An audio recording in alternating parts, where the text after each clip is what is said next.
There we go. What is up, fight fans? Little technical difficulty on my end as I try to do two things at once, which is never all that advisable when you're not technically smart when it comes to these things. Good thing I can talk when the camera's in my face, though. I hope you're having a great weekend. I'm Jim Grieshaber. Call me Grease.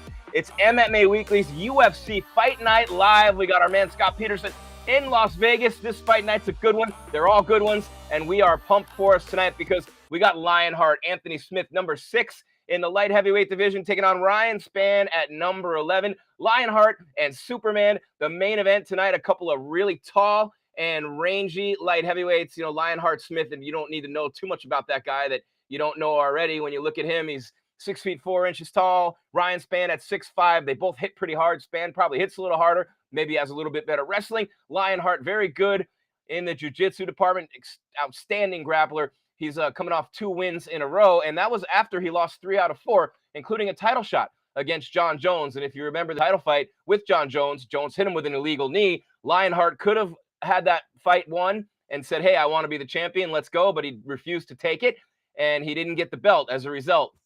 Maybe not the smartest career move, but as a competitor, nobody wants to win like that. But he's taking on a guy in Ryan Spann tonight, season 3 of Dana White's Contender Series. And this dude, outside of a loss to Johnny Walker knocked him out September 19th of last year. He's got 5 wins in the UFC. He's been on a roll for the most part, beat Misha Cirkunov the last time out. And so this main event's going to be a good one. Lionheart Smith and Ryan Spann, Superman, here tonight in the light heavyweight division. And you know, you've got some really good light heavyweights. And look, Lionheart Smith kind of maybe following the Glover Teixeira model here and working his way back to a title shot like Glover's done. And he's got that coming up against Jan Blachowicz in October. UFC back on Fight Island. That's the card where Petr Yan and Aljamain Sterling, the bantamweight champion, they will run it back for Jan's belt that Sterling won when Jan was DQ'd in that fight that Jeff and I always argue about. Speaking of Jeff, we gave him the weekend off. So we will have him back next week, and he'll be here through the end of the year. Jeff and I have milestone birthdays coming up at around the same time, guys. We'll both be 50 a month apart. I know he looks a lot older than I do. I can't do anything about that. And he's not here to defend himself from my cheap shots either. But we both have our 50th coming up soon. Jeff's in December. I'm in January, so it's going to be a lot of fun here celebrating with you guys. We've done really big numbers lately. MMA Weekly is going great. Like always, our numbers are exploding on YouTube, Facebook, of course, the website, with everybody there just killing it. And we got a big week coming up next week with UFC 266. We'll talk about that today here on the show as well. And I can't wait for T-City Brian Ortega and that title fight against Alexander Volkanovski. Seeing Brian Ortega throw the medicine ball at the picture of Volkanovski's face on the wall as he's working out, getting ready for that fight. Brian Ortega 3.0, really. I mean, the only guy to beat him is Max Holloway. He went dark for a while, took all that time off, came back and looked incredible against the Korean Zombie to get the win and vaulted him right into a title shot, especially after Alexander Volkanovski had already beaten Max Holloway twice. And now Holloway's got a big fight coming up as well. But I'll tell you this, you know, when you look at UFC 266 next week, and I'm pumped for that fight card, and we're going to talk a lot about that fight card here today, and we're going to get you pumped up for that one. Actually, I'm even more pumped up for that one than ever because I did an interview with Brian Ortega T-City, which you can find on MMA Weekly's YouTube right here, and we'll be throwing some of that out on Instagram and so forth this week. But I made UFC Countdown. I have a friend who's an editor of the show, and she hit me up on IG, and she's like, hey, man, you made the cut. I'm like, what cut are you talking about? She's like, you're in Countdown. I'm in Countdown. You know, it's good. I get on the embeddeds once in a while, but to be on the Countdown show, I mean, it's a big deal. Obviously, they know what draws the ratings here, guys. It's got to be, right? We don't have Jeff Kane's hair today, so we got my handsome bald face for you. Speaking of which, I hope you guys are having fun. We got the chat room open. I love that movie, by the way, Office Christmas Party. You guys know what I'm talking about. Smith will probably win in the second or third, says the Great Pumpkin. Let's get the chat going today. We're going to have a lot of fun here on the show. Joaquin Buckley is fighting right now, and he's a pretty good fighter, obviously, if you guys know Joaquin Buckley, and it's a good way to kick off the main card. Joaquin Buckley is fighting right now in the first fight of the night against Antonio Arroyo at middleweight. We've got Nate Maness and Tony Gravely. We've got Christos Giagos and Arman Sarukian. Say it 5 times fast. We got Ariane Lipski and Mandy Baum.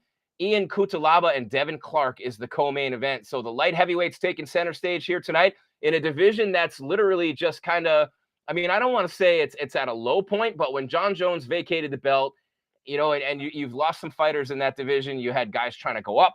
to light heavyweight like Chris Weidman and like Luke Rockhold. You had Dominic Reyes get a title shot, and he really slipped down a lot. You have Thiago Santos get a title shot. He's really slipped down a lot. Everybody was talking about Johnny Walker for a while. He hit the skids just a little bit. An extremely tough division. But to me, you go from welterweight to 185, and there's a pretty decent sized difference there. But there's still great athleticism at 185. But when you get to 205, you have great athleticism with big, tall guys. That's the difference. Most guys are just like, look at these two guys, 6'4" and 6'5" tonight.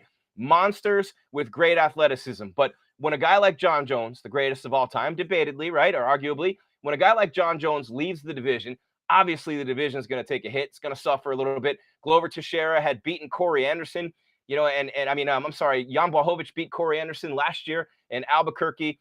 And, he had John Jones in the crowd. He said, I want you next. Ended up fighting Dominic Reyes for the title and won that fight because Jones vacated the belt. But when you look at Jones vacating and you look at some of the guys who have hit little slides and, it just hasn't been the best time for the light heavyweight division in the UFC. And for years, that division was literally the division. Think back to Chuck and Tito. Think back to Rashad and Rampage and Lyoto Machida and Shogun. I mean, this division was just great for so long, and Jones beat them all. And then Jones started beating the next generation of Thiago Santos and Anthony Smith and Dominic Reyes. And, Jones has spanned the generations, beating everybody in his path. But when Daniel Cormier is gone and John Jones is gone, the two guys who were at the top of that division for so long, you're going to take a hit.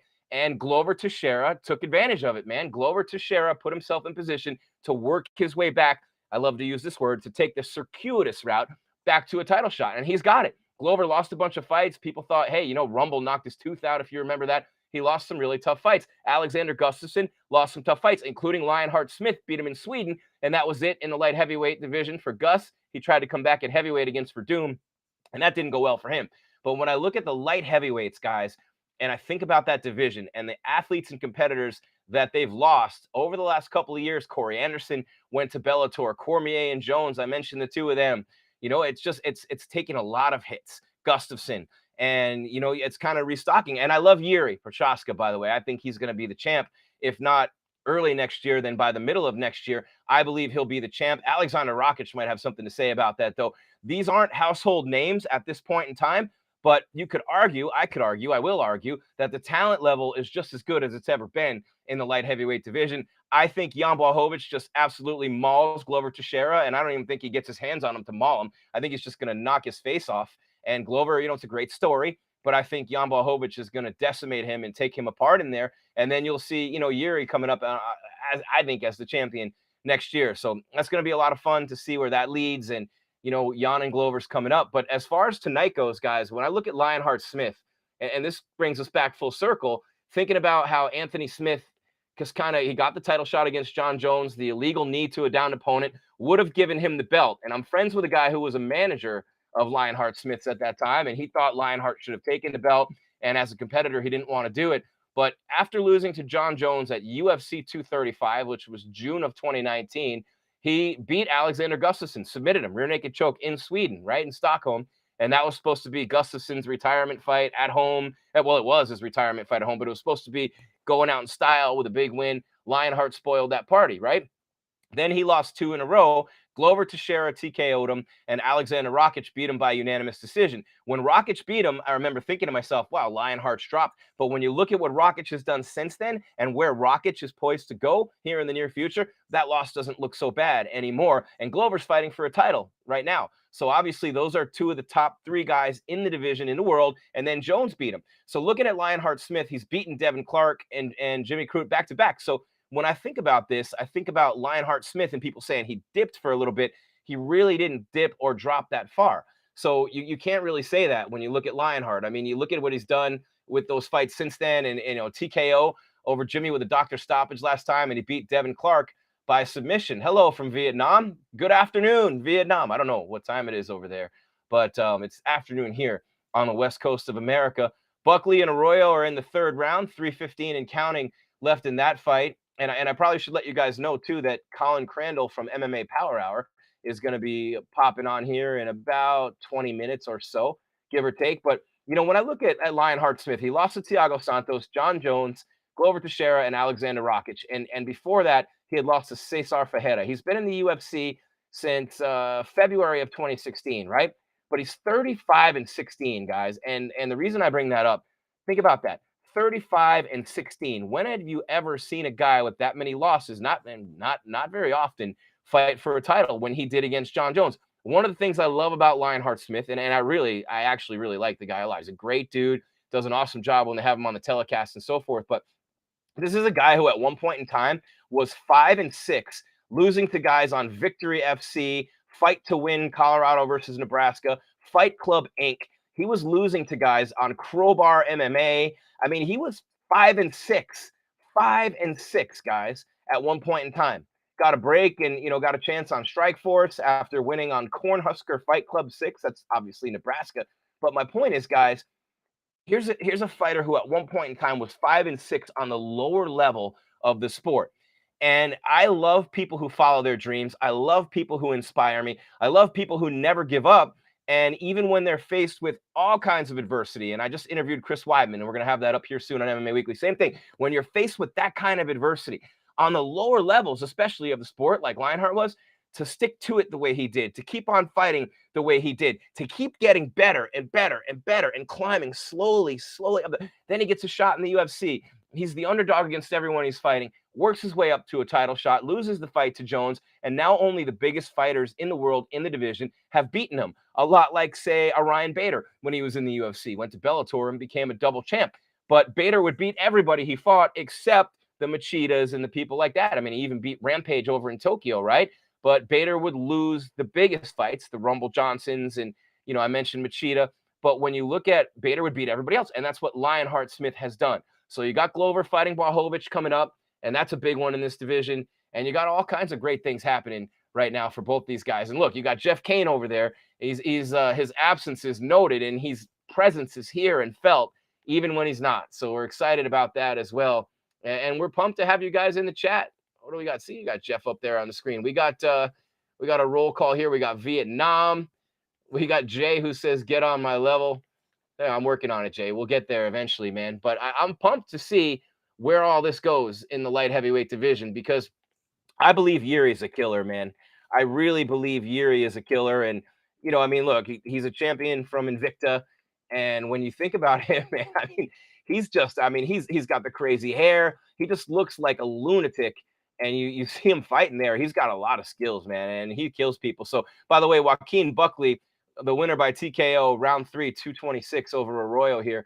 But Yuri Prochazka, Yurka, as they call him, is from the Czech Republic. And, I'm very high on him. I'm super high on him. And, he's been around a long time, just brand new in the UFC, and really made a lot of noise, obviously, since he's come in. And, he's been in the UFC since this was all the way back in July of 2020 now. It seems a little sooner than that, but it was July of 2020 when he debuted in the UFC by dominating Volkan Ozdemir with a knockout, and Volkan, a former title contender, and then he KO'd Dominic Reyes. So you come into the UFC and you just bang, back-to-back, knock out Ozdemir and Dominic Reyes. And the fights that got him in to the UFC from Rizin, he knocked out King Mo, back-to-back with Fabio Maldonado and CB Dollaway. 3 former big-time fighters and a couple of UFC guys who won a lot of big fights in there too. So Yuri's just obviously decimating everybody in his path, and he's got some outstanding things coming up in his future, and I'm really pumped to see what he does with that. And we got someone coming to the podium right now here on MMA Weekly Fight Night Live. Let's see who it is. A victorious fighter from earlier this evening. Who do we got, Scott? Is waiting for someone to come in the apex right now. Had a pretty busy night so far of fights. Joaquin Buckley mentioned just knocked out Antonio Arroyo, 3rd round, 226. I think we actually had seen Raquel Pennington, and we saw Tafon Nchukwi. And I don't think we'll have Joaquin Buckley this soon, will we? Is that him already, Scott? Let's go to the podium live from Vegas at the Apex on MMA Weekly. I'm feeling great, man. Everything didn't go as I planned, but I wanted to get the finish, but I still feel great. Still got the job done, so I'm super excited. So how did you think it was going to go if you thought it didn't go as planned? In my head, this is always my game plan when I go in there looking for the finish, no matter what. But my dude had a super tough chin. Everything I hit him with, he just kept on coming. So super props to him, and I appreciate him for the opportunity. So how do you adjust for that when you're in there? You know, when you realize, oh my gosh, this guy's not going to go down. What do you do? What do you say in your mind? I just gotta be more patient. Take my time, and I did a better job of being patient and then sitting back and assess. But with someone that's Chong Chin like that, I just gotta keep touching him till eventually he folds. I guess I wasn't able to do that tonight, but I know I'm gonna keep on building, and soon there will be nobody who will be able to stand there with me. You know, and coming off of a loss, you always hear that you never lose, you learn. What did you learn from that loss that you even put into play in this fight? There's a lot I learned. Definitely from my loss, it's just a lot of things which I already fixed, because I learned it's more so stuff out of camp and which I fixed, and just felt all around better coming into this one. So definitely a great lesson from the last one. I'm not going to take anything away from my opponent for sure. He got in there. I was best at that night. All I do is look forward to the next one. And speaking of the next one, when do you want to get back in there? As soon as they get with me with something, for sure, I'm looking to get back as soon as I can. It's just got a lot of stuff to deal with. And any opponent in mind? Nobody. Whoever they put in there is who I'm taking. Doesn't matter to me. Thank you. You're not a short man by any means, but you're fighting a guy that's 6'4". He definitely looked every bit his size. How difficult was it to get past those long arms of his? Not too difficult. I was able to land my shots, as you guys saw in there. I had great training partners who I work with. Ron Stallings is definitely a great simulation for that. Dude is a whole lot faster, a whole lot more technical, and working with people like that, it gets me prepared for any type of situation. I think a lot of times somebody might look at you and they say, "Oh, he's going for the knockout every time. He's going to go for the knockout." When people say something like that, is there ever a drive to want to maybe go out there and throw a guy down and get a submission, or are you happy if people just know you being a super strong striker? I like that perception of me. It works. It gives something for my opponent to think about, because that is what I do go out there to try and do. Even if it does go to the ground, like you guys saw out there, my ground game is out there. I have a pretty good ground game as well if I want to get to it. But it doesn't change my perception because people think I'm a knockout artist. I like that. And I know the fight just happened, and I know fighters are usually they're always their worst critics. If you had to pinpoint, something that maybe was the thing that you're probably least pleased with what went out there, what would you say was the one thing that you maybe weren't as happy about? I felt like I could have controlled on the ground a lot better. I was too fidgety on the ground.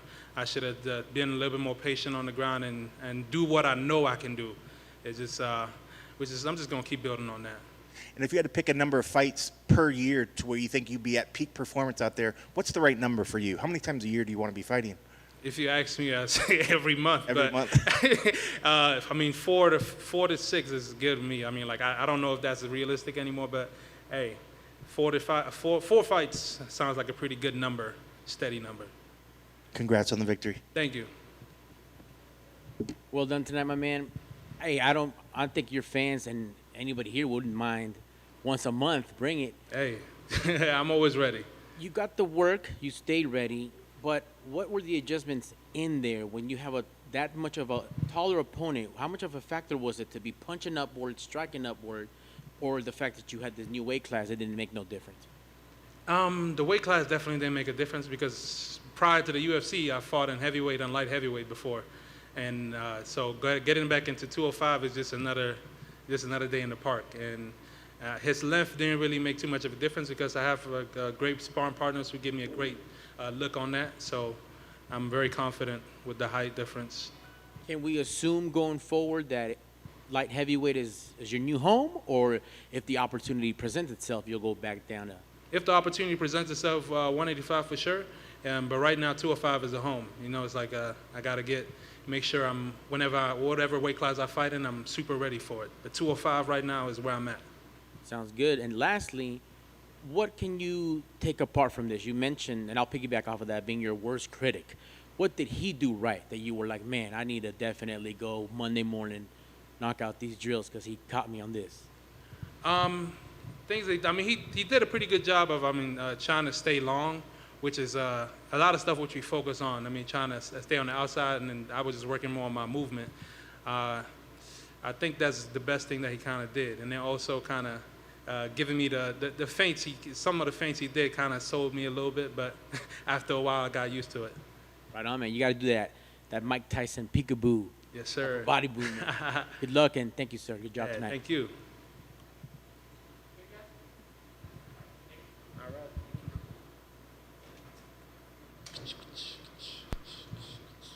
All right, guys, that was Tafon Nchukwi, who won in the main event on the prelims. If you guys watched it earlier tonight over Mike Rodriguez, a unanimous decision in the main event on the prelims. So Tafon Nchukwi with an outstanding win, maybe the biggest of his UFC career tonight. Wanted to get the finish, as you heard him say, but he picked up the win nonetheless.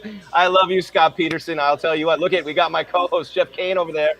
Are you ready to rock and roll? Sharon, cat in my burrito, Sharon. Oh my God, love the Osbournes, love Ozzy. I mean, the Prince of Darkness, Ozzy Osbourne. The first concert I ever went to see, I was in 8th grade.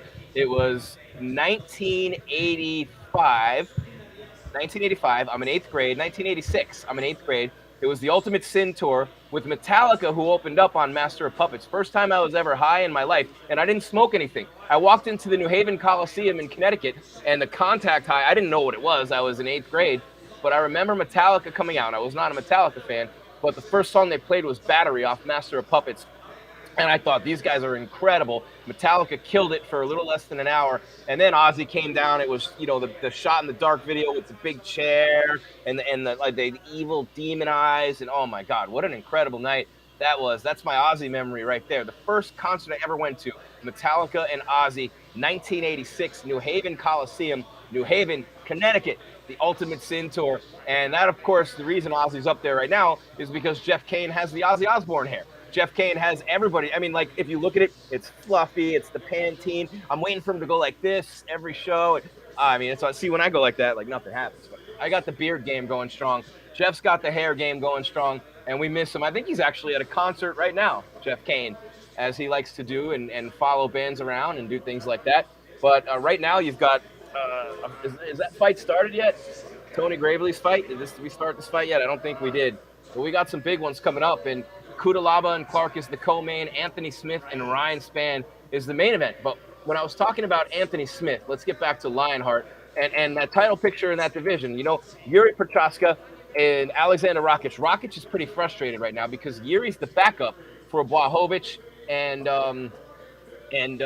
Glover Teixeira, the title fight, which is coming up not too far from now in October on Fight Island, which I believe is UFC 267, right?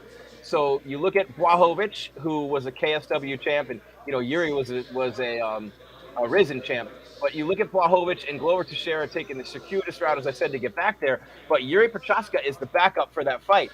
And the thing that I really find interesting about that is Rakic should be fighting Prochazka right now. Should probably be the co-main event on that card. I'm not going to bitch too much about it. It's Sterling and Jan, but you know they had to have a backup just in case, I guess. You know, Glover's a little long in the tooth, and you don't want to lose that fight because the card is a little thin overall.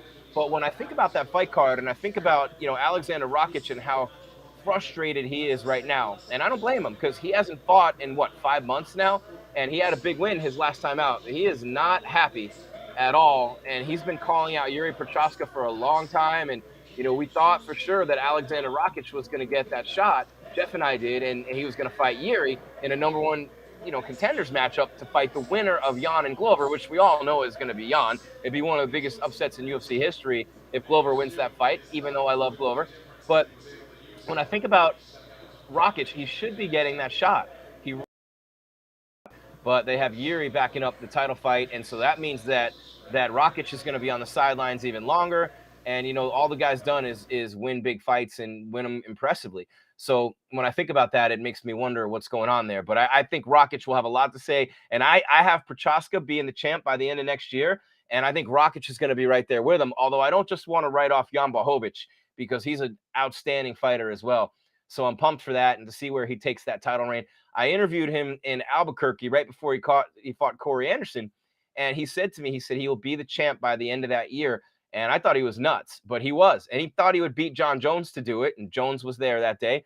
as Manes and Gravely get it going in the second fight of the night on the main card. But I'm really, excited for that 267 card as well. I won't be going to Fight Island. I wanted to go last year, didn't make it. Not going to go this year either. But you got Sterling and Jan, the rematch on that fight. You got Alexander Volkov and Marcin Tybura. That's going to be a good one at heavyweight. You got Magomed Ankalaev and Volkan Ozdemir. That's another good one. Amanda Hebus is on that card, and we really like her at women's strawweight against Verna Jandarova, and then Khamzat Chimaev's on that card as well against Li Jinglong. That's going to be a fantastic fight as well on Fight Island. But what were we talking about before the last fighter came? Yeah, we were talking about UFC 266. Let's go back to that for a minute as Manes and Gravely kind of throw down a little bit in the second fight of the night. But Volkanovski and Ortega, the new and improved Brian Ortega, I got a chance to hang out with him a lot in Phoenix when he was here. Went out on the town with him and Tracy Cortez and Henry Cejudo and that whole crew, and just a super cool dude, T-City. And, his upbringing wasn't the best. He's from the hood in LA, and this guy's had a fight for everything he's gotten in his entire life. And aside from the beating that Max Holloway put on him, which Max does to just about everybody except Alexander Volkanovski, which is why you give Volko so much credit, because the way Max started their second fight, man, I don't know how you guys felt, but I literally felt like in that fight, it was headed in that direction where Holloway was just going to beat him like a rented mule, like he does most people, like he did Ortega, like he did Calvin Kattar. And Max is Max. He's a high volume puncher. He punishes his opponents. But Volkanovski was able to take everything Max threw at him early in that fight and come back. I remember watching that fight live and going, man, there's no way Volko won. These judges are crazy. But when I went back and watched it the second time and the third time and the fourth time, and I'm going, man, every single time I watched it, it looked more and more like Volko was better and better. He just has that style where he's so tough, man. You have to really, it's almost impossible to finish that dude. He was a 200+ pound rugby player who's now, fighting at 145 in the UFC. He hits like a truck, and he's got a chin, obviously an incredible chin. So it's going to be tough for Brian Ortega. But if he can get a takedown and use that jiu-jitsu, Brian Ortega's got a big advantage on the ground in that fight. And I'm really looking forward to that one. And then you've got Valentina. You argue back and forth who's the female GOAT, and everybody says Amanda, and why not? What she's done to Ronda and Cyborg and Holly and everybody in her way. But she's got the 2 wins over Valentina, but Valentina was fighting up higher than she should have been weight-wise, and that makes a big difference. So, it's literally 1A and 1B, Amanda and Valentina. So anytime Valentina, the Bullet, Shevchenko steps in the octagon is a fun night for all of us as fight fans. She's fighting Lauren Murphy. Last time we saw Lauren Murphy was in Phoenix, and that was an awesome fight. And I remember talking to her. She was sitting at the hotel, the Fighter Hotel, outside after the fights that night. And I just went and sat when she had that really brutal war against Joanne Calderwood. That was a split decision win. And she's all beat up, and I'm sitting there looking at her and just talking to her for a few minutes. And she had her guy with her, and he's part of her team and whatever. But that is one tough woman, man. Valentina is not going to have an easy time of it. I don't know if she's going to get a finish in this one, because that's going to be a great fight. That's the co-main event. And next week, we got a big show for you for UFC 266. You got Curtis Blades and Jairzinho Rozenstruik in the heavyweight division. Rozenstruik, Biggie Boy, the kickboxer. Razor Blades, the great wrestler. He fought Derrick Lewis, and he'll be the first one to tell you he was dominating that fight and then got caught coming in for a takedown where Lewis smashed him with the uppercut and knocked him out. And that would have been Blades probably who got the title shot when Lewis got the title shot in Houston for the interim belt. Or maybe they wouldn't have done an interim belt, which was kind of silly anyway, for Ciryl Gane to be the interim champ, and Ngannou had just won the belt. But now it's going to be Gane and Ngannou. But the winner of this fight could very well be next in line, John Jones notwithstanding, depending upon what Jones does. But when you look at Blades, a big win here. He's already lost to Ngannou twice. So we'll have to see what happens with Gane and Ngannou. But the heavyweight division is pretty stacked right now. You got Stipe still waiting for an opponent. You got John Jones, who may or may not come in. He's saying see you in 2022. So Blades and Rozenstruik, a huge heavyweight fight next Saturday night. Marlon Moraes and Merab Dashvili on that card, which is a really big fight at bantamweight. Dan Hooker, who's having some problems getting over here from New Zealand, is fighting on that card. Dawkins and Abdurakhimov at heavyweight. Chris Dawkins, the former Philly cop. That's going to be a good one. And the one, Jessica Andrade and Cynthia Calvillo, that's going to be a war at women's flyweight. Always love it when Jessica Andrade fights. But, man, I will tell you what. I'm old school, and I know I'm being a little bit of a fanboy here, but I really cannot wait to watch Nick Diaz and Robbie Lawler fight for the second time. And the first one was so long ago, man, 15 years ago. Diaz able to finish Robbie Lawler by TKO, I believe, in that fight, KO or TKO, whatever it was. And it was really, outstanding when you think about what Nick Diaz was able to do in the early phases of his career. Got the weed suspension, which is a joke. It was bogus, obviously. They all were. And, and it just was one of those things where you look at it and you go, I think that Nick Diaz not fighting for 5 years, I mean, that's a long time to be out, but he's been training with Nate for every fight. But anyway, you got two of the legends, two of those guys who ushered us in from the golden era of when the UFC was growing and just really starting to take off and become that sport, going from 2 million to 10 billion since 2002. And, these guys were a big part of those early days of the Zuffa era and taking the sport to that next level. Both these guys were a huge part of that.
You're on.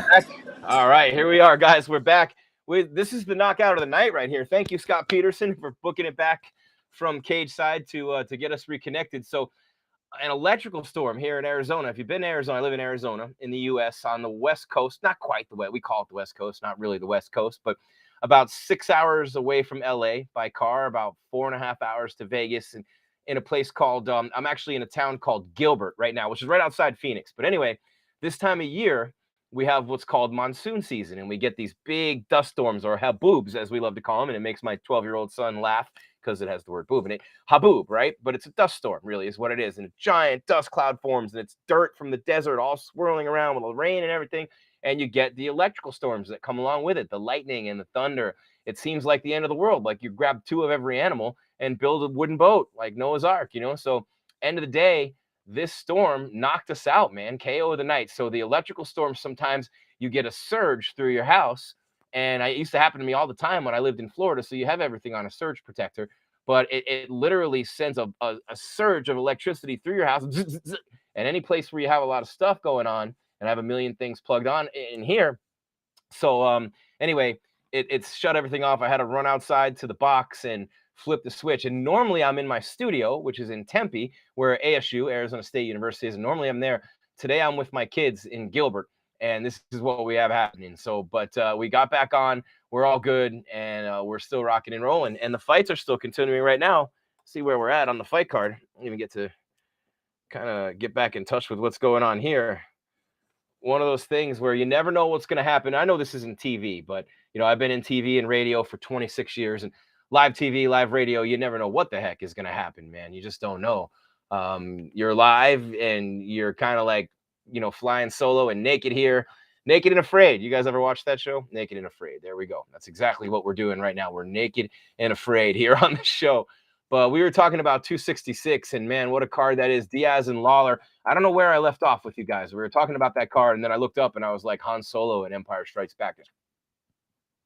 So there I was. But anyway, guys, UFC 266, Ortega and Volkanovski, and Valentina and Lauren Murphy, Diaz and Lawler, Blades and Biggie Boy, Rosenstruik, and that's going to be an awesome, awesome fight card, man. I cannot wait for the show next week. Really pumped. Jeff Kane, my partner, will be back, and I'll tell you what, I'm very, very excited for that one. And you know, we've been waiting a long time for that fight card. I got an interview with Brian Ortega right here on MMA Weekly's YouTube. Check it out. It talks a lot about this fight. We'll be throwing up clips throughout the week on our social media platforms, maybe on the website as well. But I was talking about the 266 card and how the Lawler and Diaz fight has me feeling, you know, I mean, I'm loving it because this is literally, you know, one of those fights where you become a fanboy. We've all been fans of the sport for a long time, but Diaz and Robbie were 2 of the guys who took the Zuffa era with the UFC to the highest of highs. They were there. They were a big part of the bridge for doing that. And they've both fought some of the biggest fights in UFC history. You know, Nick Diaz, obviously a huge star. Robbie Lawler, legendary fights with, you know, Rory McDonald and Carlos Condit. And by the way, I was getting to this with Carlos Condit, the natural born killer, an absolute incredible career for Carlos Condit. Here's a guy who absolutely, you know, did amazing things in the octagon, and he announced his retirement this week, as did Joseph Benavidez. So Joe Benavidez and Carlos Condit, we lost 2 of the greats of our era in this last week. And so I want to say props and respect to both those guys, Joseph Benavidez and Carlos Condit. I've had the chance to get to know both those guys and interview them a lot over the years. And, you know, Condit, the last time I saw him was out at Jackson Wink in New Mexico, talking to him about his future. He had looked pretty good in recent fights. Jeff and I were talking about it his last time out. Looked like he had a few more in him. He decides to call it quits. And Joe Benavidez, you know, had the tough losses to Davison Figueiredo, and those weren't easy ones on him, obviously. And you know, he was you know, beaten pretty badly in both of those fights. And then you look at his last time out, and he was looking to work his way back up to a title shot, still sitting at number 5, but he had lost to Oscar Oskarov his last time out, and that will end up being the last time we saw Joseph Benavidez in the octagon. And I mean, you talk about a great career for Joe, and you talk about a great career. Carlos Condit, both those guys, living legends. And, you know, we don't throw that term around lightly. They're both outstanding fighters, had terrific careers in the UFC.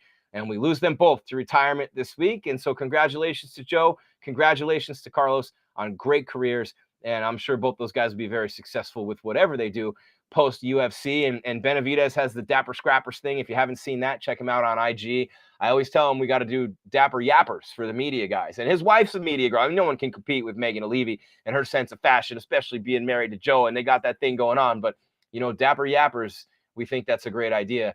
And I'm always like showing out. I'm the one who, the Schmo knows this. I'm the one who started with the jackets, with the fancy jackets. I'm the one who brought that in vogue. And now everybody's doing it. So I got to change my style up a little bit. But I was the one who started wearing fancy jackets to media days and looking at, and look, it wasn't anybody else with the Jordans and everything else. So I'm the one who got that trend going. So you guys can look it up and you can see, but it's a lot of fun, man. And, a lot of it was because I ran into Joseph Benavidez and he was talking to me about Dapper Scrappers. And I said to him, yo, man, like Dapper Yappers, let's hook it up. And so I started stepping up my game more and more. And I started getting the clothes from Masura Men's Fashion at the MGM Grand, the Maseo jackets and the Hugo Boss stuff. And it's a lot of fun to dress up nice and, put some lipstick on the pig when we hang out and do the interviews at media days. And man, I'll tell you what, this is, we got Colin Crandall from MMA Power Hour coming on here soon. Jeff Kane, whose presence is felt even when he's not here. And we've got the chat room killing it right now for us. Where are you guys at? Anything good in there? Let's see what we got going on in the chat. Who do you guys think is going to win this main event? What do you think is going to happen? Lionheart Smith and Ryan Spann. And Ryan Spann's a big, heavy hitter with a long reach, 6'5", and Lionheart is 6'4". Two very tall fighters, and I love that about light heavyweight. You get the tall guys with a lot of athleticism. So they're really guys who most of these guys have middleweight athleticism, but they have that extra height, and they're up there at light heavyweight, and they're not obviously heavyweight. So when you think about what those guys bring to the table in the light heavyweight division, man, I'll tell you what, it's just exciting and fun either way when you think about what they're able to do and how they're able to do things in that division. And so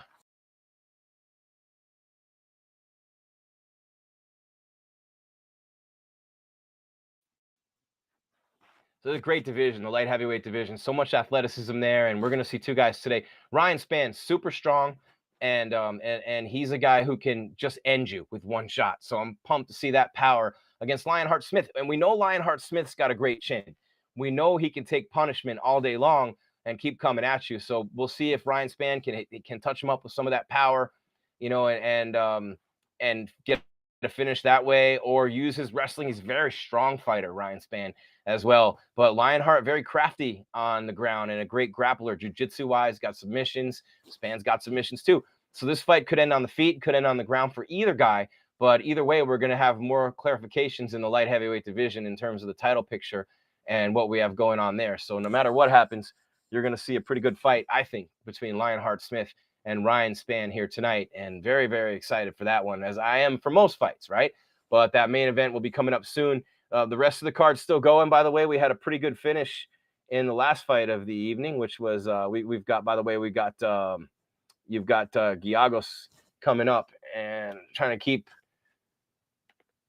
everything in order here. And look at it's actually we lost power again. There we go. We lost the signal on my cell phone. That's good. But Nate Manis with a nice TKO over Tony Gravely, and Sarukian and Giagos haven't started yet. So there you have it right there. And we've got Cutelaba and Devin Clark in the co-main event coming up as well. So that's going to be a good one. We're excited about that one. And lots of big fights on this card all the way across the board. Jeff Kane is on tour, a concert somewhere. I don't know what he's doing. He's enjoying a concert somewhere, having some fun.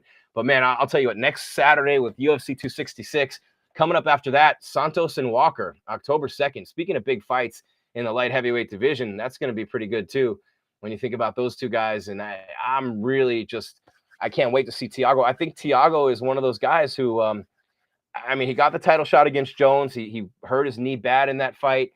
And, I did not think that Thiago Santos was going to lose to Glover Teixeira. That was a fight that he was winning, and he ended up getting submitted. And then, Alexander Rakic beat him in a very tough unanimous decision victory for Rakic in March of this year. But you look at Santos, he beat Błachowicz. He's the last guy to beat Jan Błachowicz, and that was in February of 2019. And it was in the third round. He was able to get the TKO, and he was on a roll. That's the fight that got him the Jones title fight at UFC 239, middle of the summer 2019. Remember that week like it was yesterday, man. That was when I thumb wrestled a dude, and John Jones was the one who instigated the whole thing. We got it all on camera. Had a great fight week that week, and then the Jones fight. And Thiago hurt his knee, but then, he lost back-to-back to Glover Teixeira and Alexander Rakic, and those are two of the top guys. I mean, we talked about it. Glover's got the title shot, and Rakic is right there at the top of the division with Yuri, who's the backup for that fight, and Rakic is the odd man out. But Thiago Santos and Johnny Walker with a great opportunity here.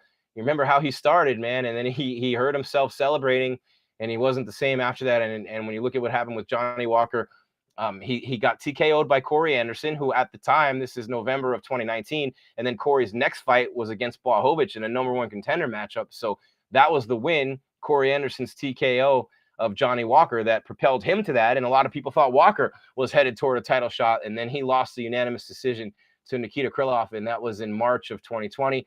But Johnny Walker knocked out Ryan Spann, who we're going to see tonight, in September of last year, and got himself back going. So that's going to be a pretty big fight card as well with Santos and Walker. And then the fight that I've been looking forward to, flying under the radar, man, and not a lot of people talking about this fight, but of all the fights that are coming up, it's on a fight night on October 9th, Mackenzie Dern and Marina Rodriguez in the strawweight division. Look, you got Rose and Weili with the rematch, you know what I mean? And you've got an absolute killer and Joanna Jędrzejczyk, the former champ, the legend, and what a fight that was against Zhang Weili last year in Vegas. You've got some incredible women in that division, in the strawweight division, but none of them want to see or face Mackenzie Dern or Marina Rodriguez in there. Mackenzie Dern's on a big-time roll at number 4. Marina's at number 6.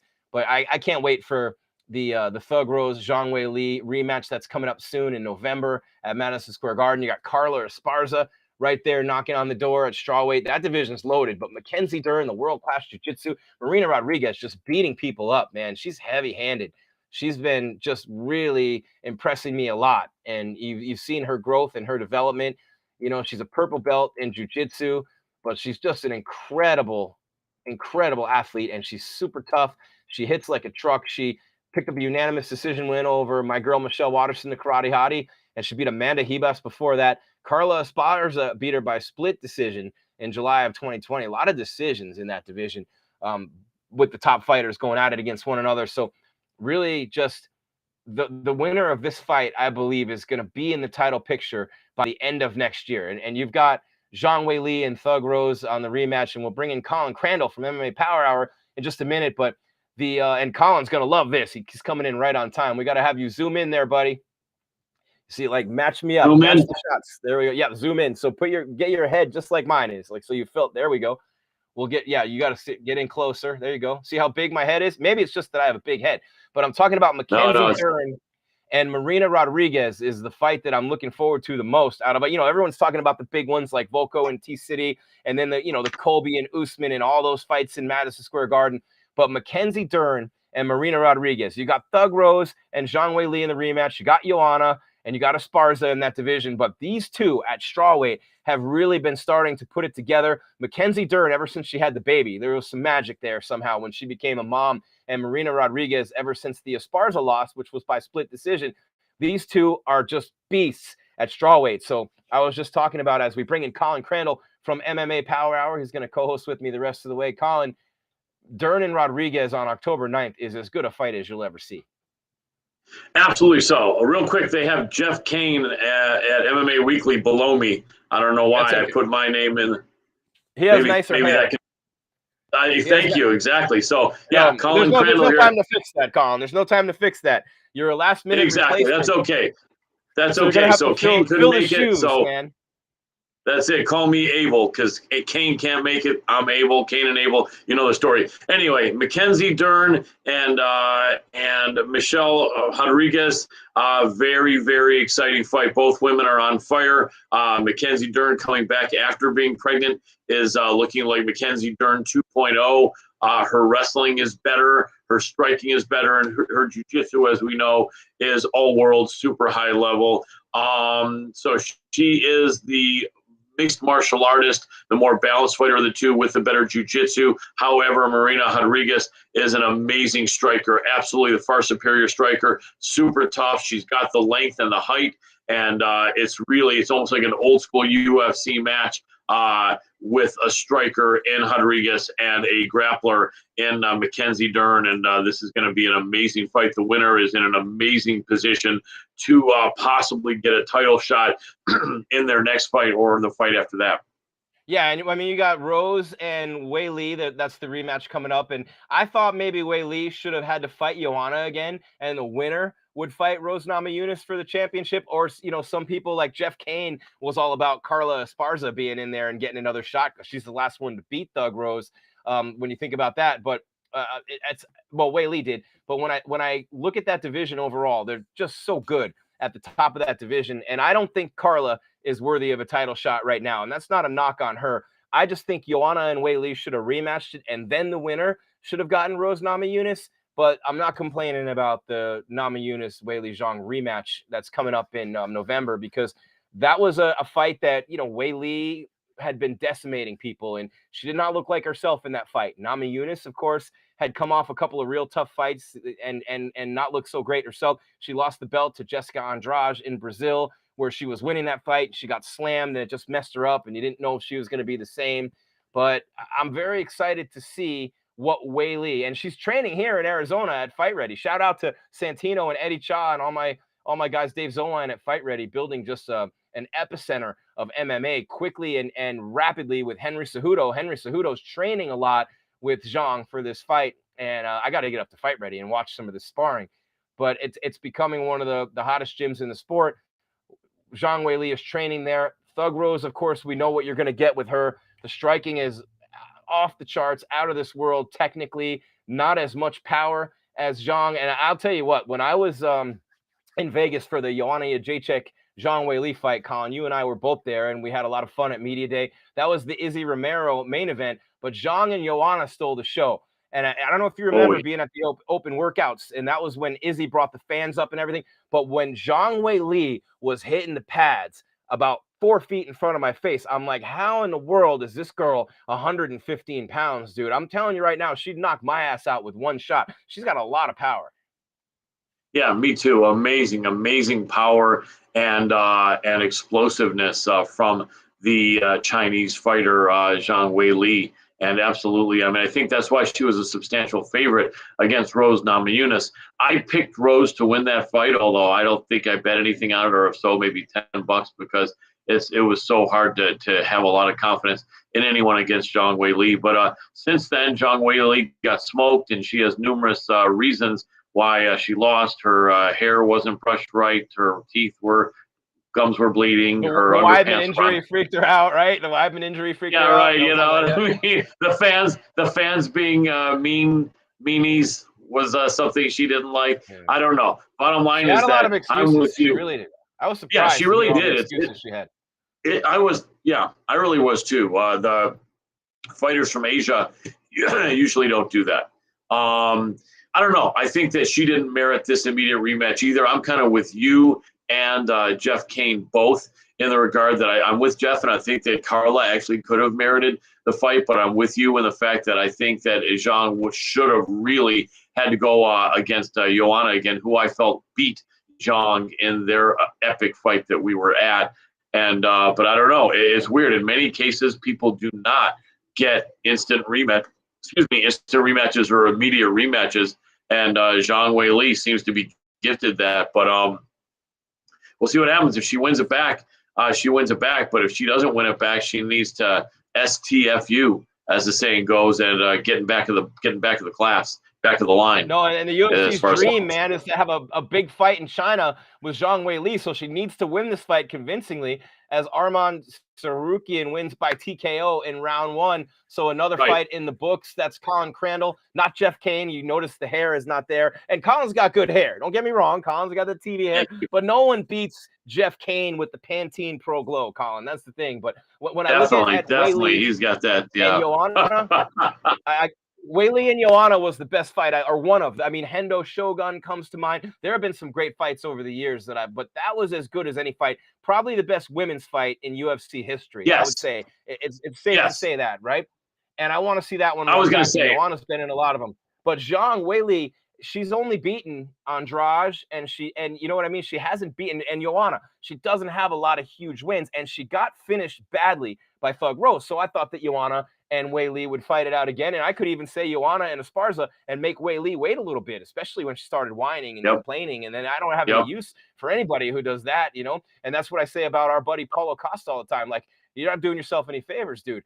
But Thug Rose, the loss to Andrade by KO Slim, she came back the fight after that against Andrade, and she won by split decision. That was a tough fight for her. Not that Andrade isn't a great competitor, but I thought maybe Rose wouldn't be the same because everybody seemed to be worried about her mental state and sense some fragility there in the mental health department. But what she did against Weili was unbelievable. And we started this conversation talking about Dern and Rodriguez, but that division, strawweight, so many close fights, so many split decisions from 1 down to 10, even ranked lower than 10. You've got some great fighters in there. They've all fought each other, and they seem like they've all been super tight, super tough fights. For some reason, the women's strawweight division, Colin, that's literally one of the best divisions and one of the most competitive divisions we've ever seen. Without a doubt. Tecia Torres in that mix. I had her on the show. I had a great chat with her. She's very confident, very focused. She may be the best she's ever been. And then just so many great fighters there, from Rose to Zhang Weili to Joanna to Carla Esparza. Tatiana Suarez was among that group, and now she's gone up to flyweight. But still, several other 115-pound fighters that I haven't mentioned are in that group and are coming up. So, yeah, women's strawweight is looking good. Women's flyweight. I'm just super excited about all the women's divisions. I think the thinnest right now, obviously women's featherweight is the thinnest, but women's bantamweight, I think, is the second thinnest. All right, well, let me ask you then. Colin, I gotta ask you then, since you're going through the women's divisions, which champion loses the belt first in the women's divisions? Will it be Thug Rose? Will it be Valentina? Will it be Amanda? Which one loses first? That's a good question. I mean, the easy answer, probably if I were to take the easy road, would be to say Thug Rose, just because of the fact that the other two are considered probably two GOATs in women's MMA. Although I think when all is said and done, Rose might be. Damn, though, the tough thing is that the other two are more established as all-time greats than Thug Rose, but Thug Rose, I think, is a bad matchup for a lot of strawweights. Yikes, I'm going to have to say probably – I'll still have to say Thug Rose probably will be the first to lose. But what I can say is I don't think it'll be Valentina Shevchenko. I think either Thug Rose or possibly or Amanda, just because of getting older and just getting caught, or even retiring on her own. Being a mom. Well, Juliana Pena is going to be the next to take a shot. They put that to UFC 269. Lauren Murphy and Valentina, that one's coming up soon too. So I'm looking forward to that one. That one's actually next week at UFC 266, and I'll be live on that one. Can't wait. With Jeff Kane's coming back, Colin, and I'm thinking about that fight card. I think T-City's going to dethrone Volko. Maybe we can talk more about that later. But Lauren Murphy, one thing about her, and Valentina has had some fights go the distance lately against some real tough girls. And we know that Valentina's an elite striker. The weight class at 125, it's tough to see a lot of finishes and not have that kind of power in that weight class. You're going to see a lot of decisions when the weight class is lower like that. You're not going to, like when Amanda's at 145, she's got much more power, for example, and she's got great power everywhere. But when I think about Valentina, the precision of her striking, her Muay Thai is ridiculous, but her ground game's great. But Lauren Murphy is a tough cookie, man. She might have the best chin of any girl in that division or any of the women's divisions. When we saw her fight against Calderwood in Phoenix in June, I saw her later that night, bruises all over her face. It was a very close split decision. She's no pushover. She is one of the toughest girls in the UFC. The question will be, does she have the weapons to beat Valentina? We know she's got power, but Valentina is not going to have an easy night against her. No, without a doubt, Lauren Murphy is a veteran, super experienced, amazingly intense, high IQ fighter. She's only gotten better over the last couple of years, so I think she She may be age-wise toward the tail end of her prime, or maybe slightly past it, but I think in her early prime she didn't have the experience and composure and high IQ and good camp that she has now. So I think she's actually probably the best Lauren Murphy we've seen. It's going to be a tough fight. I think if Lauren Murphy can get on top on the ground, bad news for Valentina. So I think Valentina is going to want to try to be really mindful and careful about that. Lauren Murphy has a great chin, very determined, very strong woman, having fought at bantamweight for quite a while. But as we know, Valentina did as well. It's going to be an interesting fight. I definitely don't think it's going to be a wipeout. I don't think it'll be a replay of Valentina versus Jessica Eye, where Valentina dominates and then head kicks her and knocks her out. I think it's going to be possibly a decision fight. And, I think Lauren's going to keep going for it. Valentina probably wins that fight just by being Valentina and doing what she does. But I think Lauren is going to definitely put her in some uncomfortable positions at least a couple of times in that fight. What fight are you looking forward to the most on that card? I mean, everyone's going to say Volko and Ortega. We can talk about that one. But other than that one, just maybe like an under-the-radar fight. Because you got Blades and Biggie Boy, which is a huge fight in the heavyweight division. Jessica Andrade and Cynthia Calvillo's on there. Diaz and Lawler, everybody, all the old heads like me are definitely pumped about that one. But I'm talking about like maybe down a little further on the card. For me, I can't wait to watch Marlon Moraes and Merab Dashvili. Yes. So Marlon Moraes has got a lot to prove right now. And I mean, it's the headliner on the prelims, Colin. Marlon Moraes went from title contender. Remember the interim fight against Cejudo. He just dropped like a stone, been getting finished against the elite of that division. And Mirab's looking at this as an opportunity to hang another head on his mantle. Yeah, without doubt. Not only that, but I believe, I may be mistaken, that at some point they trained together, because I know they were out there with Mark Henry, and I know that some of those teams in New York, New Jersey did connect and train together with the team Henzo Gracie and team Sarah Longo, and so I think at some point these guys trained together, and so either way it's going to be really. What's that? Mirab's won 6 in a row. My buddy Frankie Saenz beat him. He lost 2 in a row for a while there, but he's won 6 in a row, and the competition has gotten better and better. But nobody like Marlon Moraes, man. Marlon Moraes is definitely the toughest competition he's faced, and everyone loves to say, hey, when a guy's on a losing streak and you just look at the fighter and go, oh my God, that guy's lost a couple fights in a row. He's not the same anymore. But Marlon Moraes was about as close as you can come to winning a belt without actually winning it. He had Henry. He was beat. If you remember that fight, he was really beating the crap out of Triple C in that first round with those leg kicks. And Henry's on one leg with one arm. And I was at the fight ready party for Henry Cejudo. I was hosting it. And everybody in there, that you could hear a pin drop. Everyone was thinking Henry was about to lose that fight, and Henry with a great comeback to win it.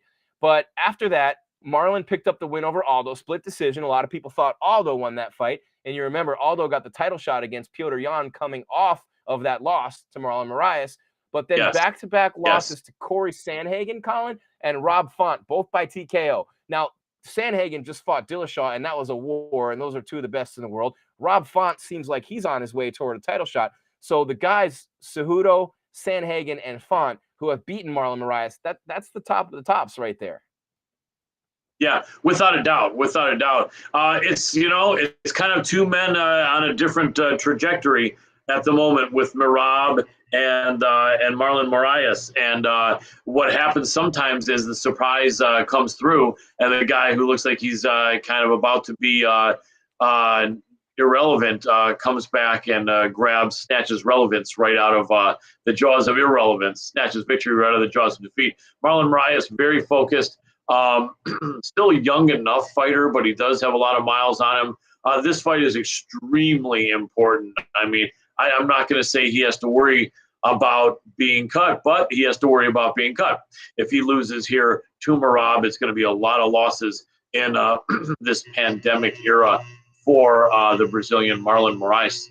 But I do think that it's going to be a really good fight. I think he has a chance. The odds have it about 2.5 to 1 favorite for Merab Dvalishvili. I think it's going to be an interesting fight, and I think Merab's got to be careful because Marlon Moraes when he's on is a devastatingly explosive and accurate striker.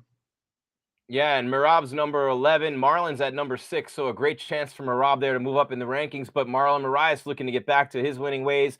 You've got Rob Font sitting there at number 4, which is ridiculous. Sandhagen's at 3. Dillashaw's at 2. Jan and Sterling are running it back in October on Fight Island as the co-main on the Blachowicz-Glover Teixeira main event for that light heavyweight title. And we're going to get back to light heavyweight in a minute with our main event and our co-main event here today.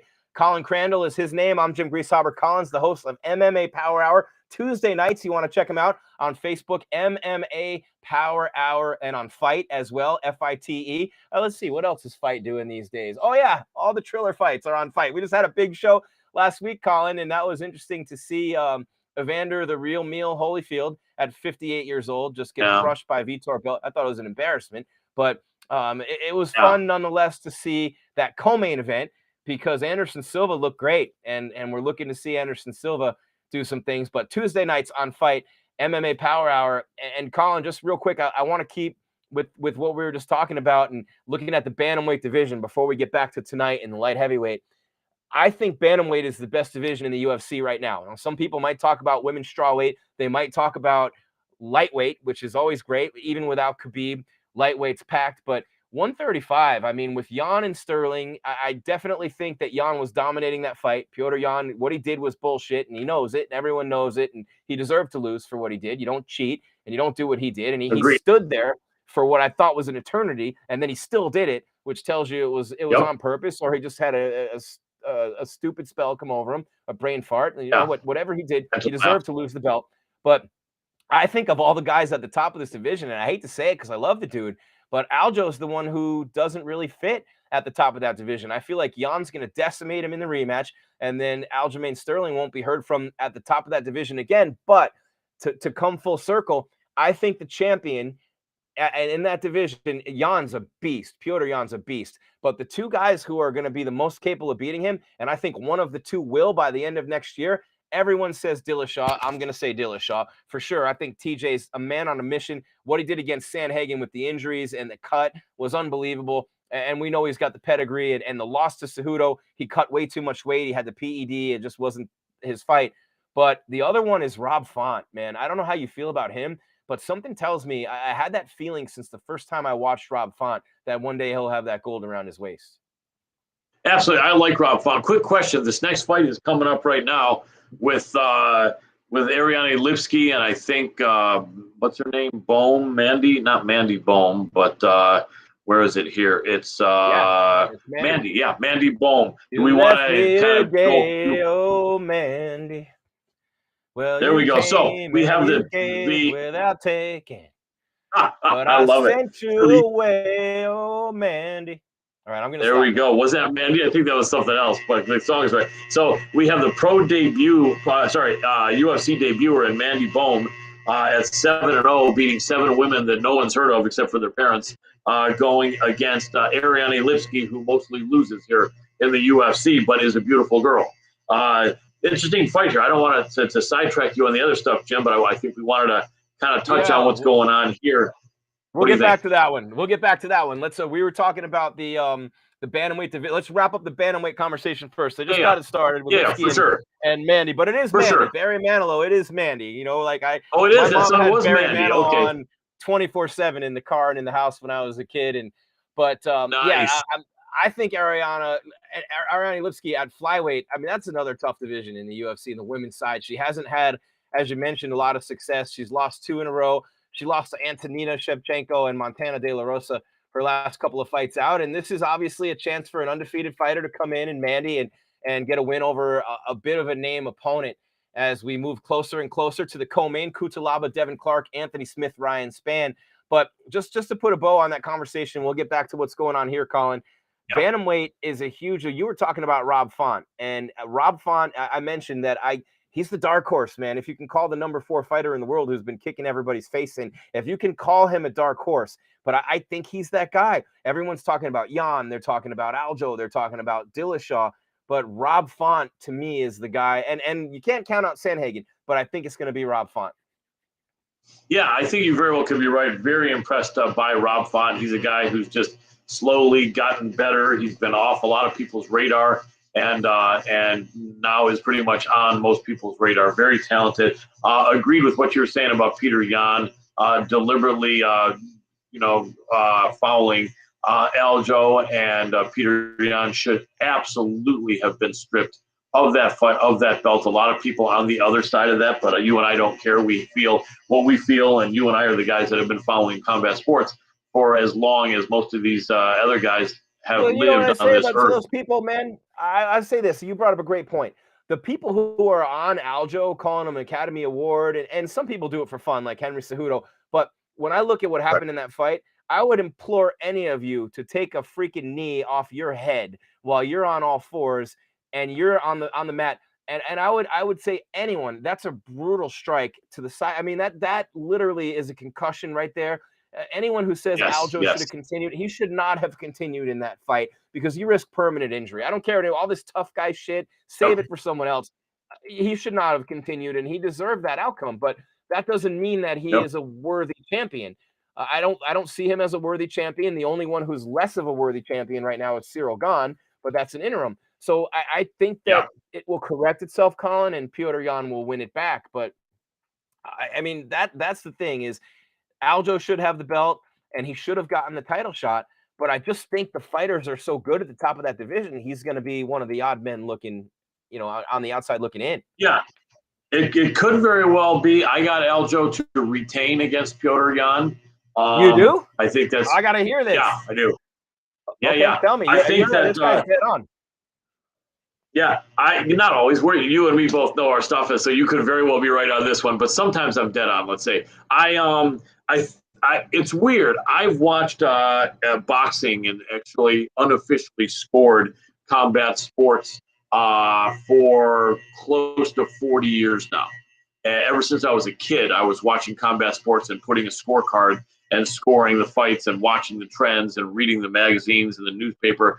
And an amazingly unusual amount of the time when something weird happens and a guy wins that everyone feels, or a lot of people feel unhappy about how they won, or they won off of a foul, and everyone's angry and everyone's sure that they're going to lose. When they get that rematch, they come back and win. It's a weird phenomenon. It really is. And not only that, but I think Aljo went into that fight really hot. He went into that fight having a lot of respect. A lot of people were saying Aljo is the man, even with all those tough guys. And he rocked him early. Think he did just rock him early. Yeah, he did. But he started to gas, which I think, I don't know why that happened, but I think Aljo can correct that because he never was really a guy who had a problem with his cardio. Second thing is, I think he felt his wrestling was going to be very effective against Yan, and it was not. And so I think he just, he gassed, which was weird. Who knows why? His wrestling was shut down, which I think he didn't expect. And I think going into the rematch, he knows the two things that caused him problems, the foul excluded. He knows that gassing is something he has to correct, and I think he can. And I think he also knows that Jan's takedown defense is a lot better than he thought. So I think Aljo is gonna make several adjustments to his game plan. And I don't think Yan is not going to expect that. And I think Aljo is going to come and surprise a lot of people and win that fight. I certainly wouldn't bet the house on it. But nevertheless, regardless of what happens there, a lot of other great guys. Merab is there. Corey Sandhagen is there. Rob Font, I think he absolutely is the dark horse that could win it all. But there's going to be some amazing fights over the next couple of years in that bantamweight division. It is one of the most exciting divisions out there. To me, featherweight is the most stacked, with the most killers that could beat each other on any given day. But bantamweight is looking pretty good, as is lightweight, as some of the more stacked competitive divisions in the UFC. You like featherweight better? I mean, Holloway, and then you got, of course, the fight with Ortega, who's better than ever, and the champion in Volkanovski, who withstood Max Holloway's onslaught. No one else has been able to do that. So that's pretty impressive to see what he did, especially in that second fight. Dominated him in the first fight. You got the Zombie, you got Calvin Kattar, Yair Rodriguez is in there. So there's a lot of good fighters at 45. Yeah, Zabit Magomed Sharapov, Josh Emmett.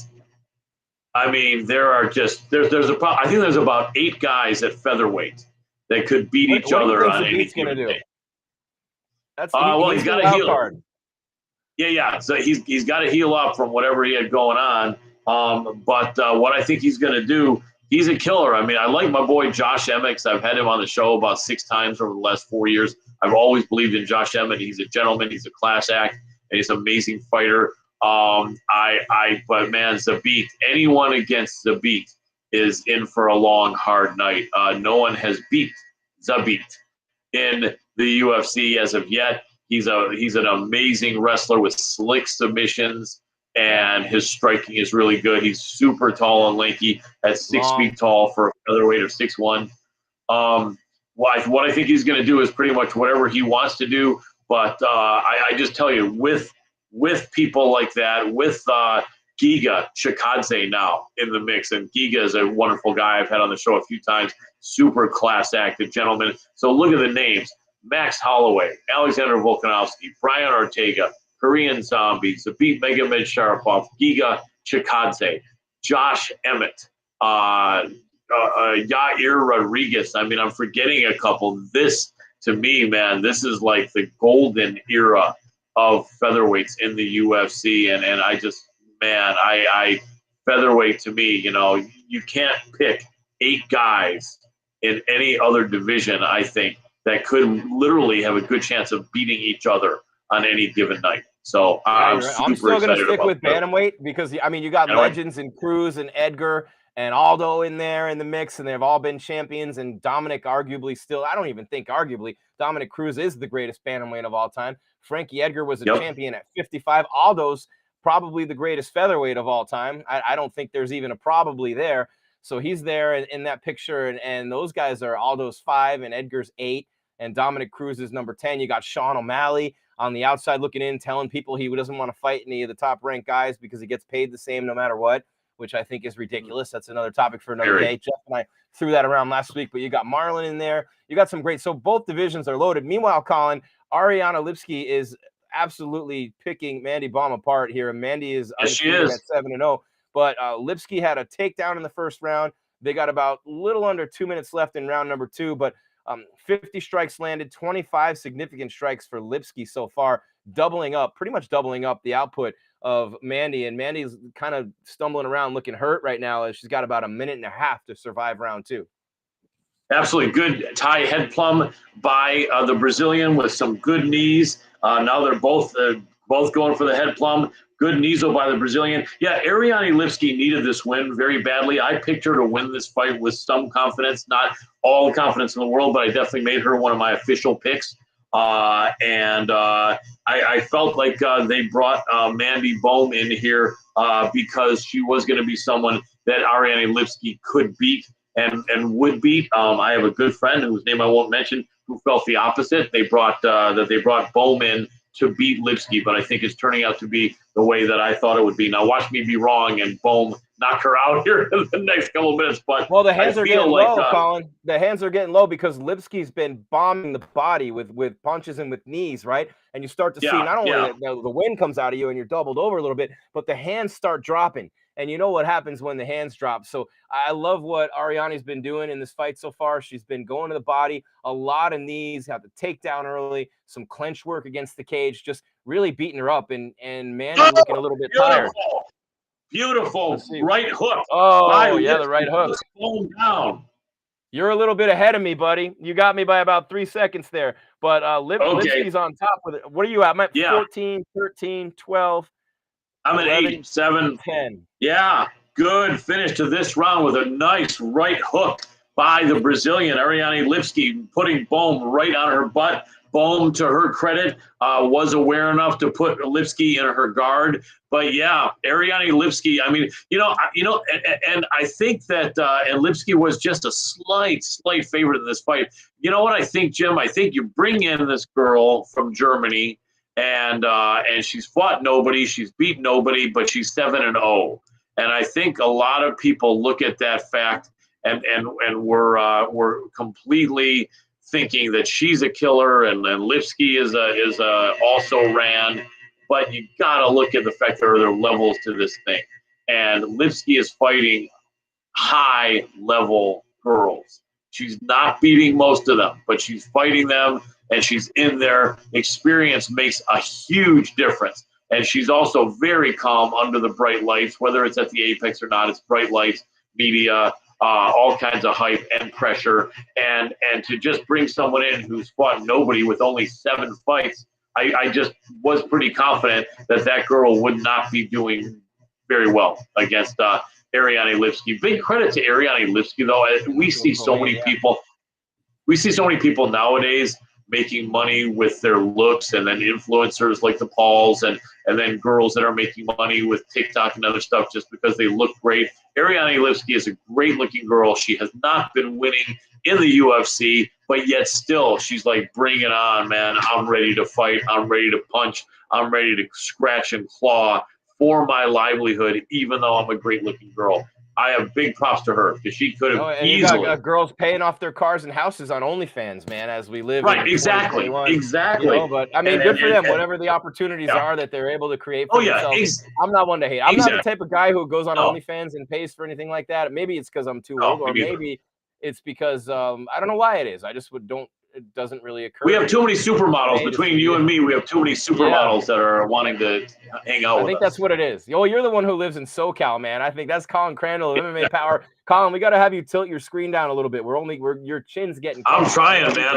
It's going like down. Tilt the laptop. Tilt the laptop. Or are you not on a laptop? It's not a laptop. It's a desktop. Oh, you can't tilt it down. I'm like, why isn't he tilting? I'm yanking it down as much as I possibly can. If I do it anymore, it's going to fall off the thing. Yeah, I don't know if Scott can pull in. Are you able to raise the chair? Are you able to? It's all the way up. I think. Yeah, it's all the way up. I'm all the way up. I mean, there you go, right there. How about this? Right there. Don't move. Right there. Yeah. Yep, right there. Back up a little. Back your head up a little. Look at a little bit more. Right there. Yeah, this. I mean, no one's going to compete with my fat melon anyway. I mean, let's be real. I got probably forward is better in the entire world, but man, I'll tell you what, and Mandy was supposed to fight Liz Carmouche last year, and that didn't end up materializing. It just, Mandy Bohm, the monster, she's 32 years old, first opportunity in the UFC, and it's just not going well for her right now. They're at about the 3-minute mark of round number 3, and Lipski's been dominating this fight so far, Colin Crandall, but I'm looking forward to the next couple of fights coming up, man, and I really want to get into that with you now and see what you guys are thinking in the chat. Who's going to win the co-main and the main event, especially his main event? Lionheart Smith can get himself back into title contention with a win here. And, I mean, it's definitely, everyone's looking forward to Diaz and Lawler next week in T-City and Volko. Wait a second. Sorry to interrupt you, Jim, but it looks like Ariane Lipski's about to finish this fight. We got a couple of big fights coming up in the co-main and the main event, but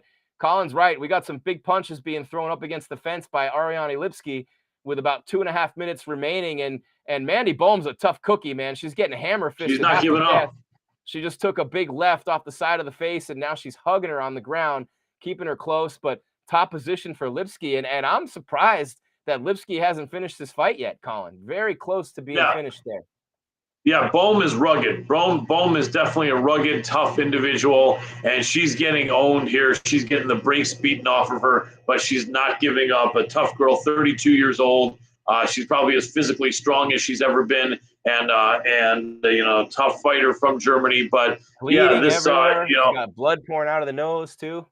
Yeah, she's tough. At some point, the referee might just want to stop this, but I know in women's fights, they're less worried about just enormous impact to cause concussions because of the size of the women and the weight. But Lipski is absolutely taking apart. And it's interesting because Lipski is coming off of having the brakes beaten off of her by Montana De La Rosa. In fact, some people will use the word brutalized. She was pretty much brutalized by Montana De La Rosa.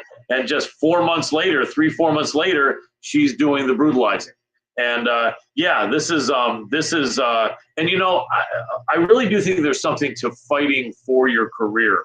Her back was against the wall. She knew she would get cut almost for sure if she lost this fight. And it looks like someone did light that fire under her butt, or she might have lit that fire under her ass herself.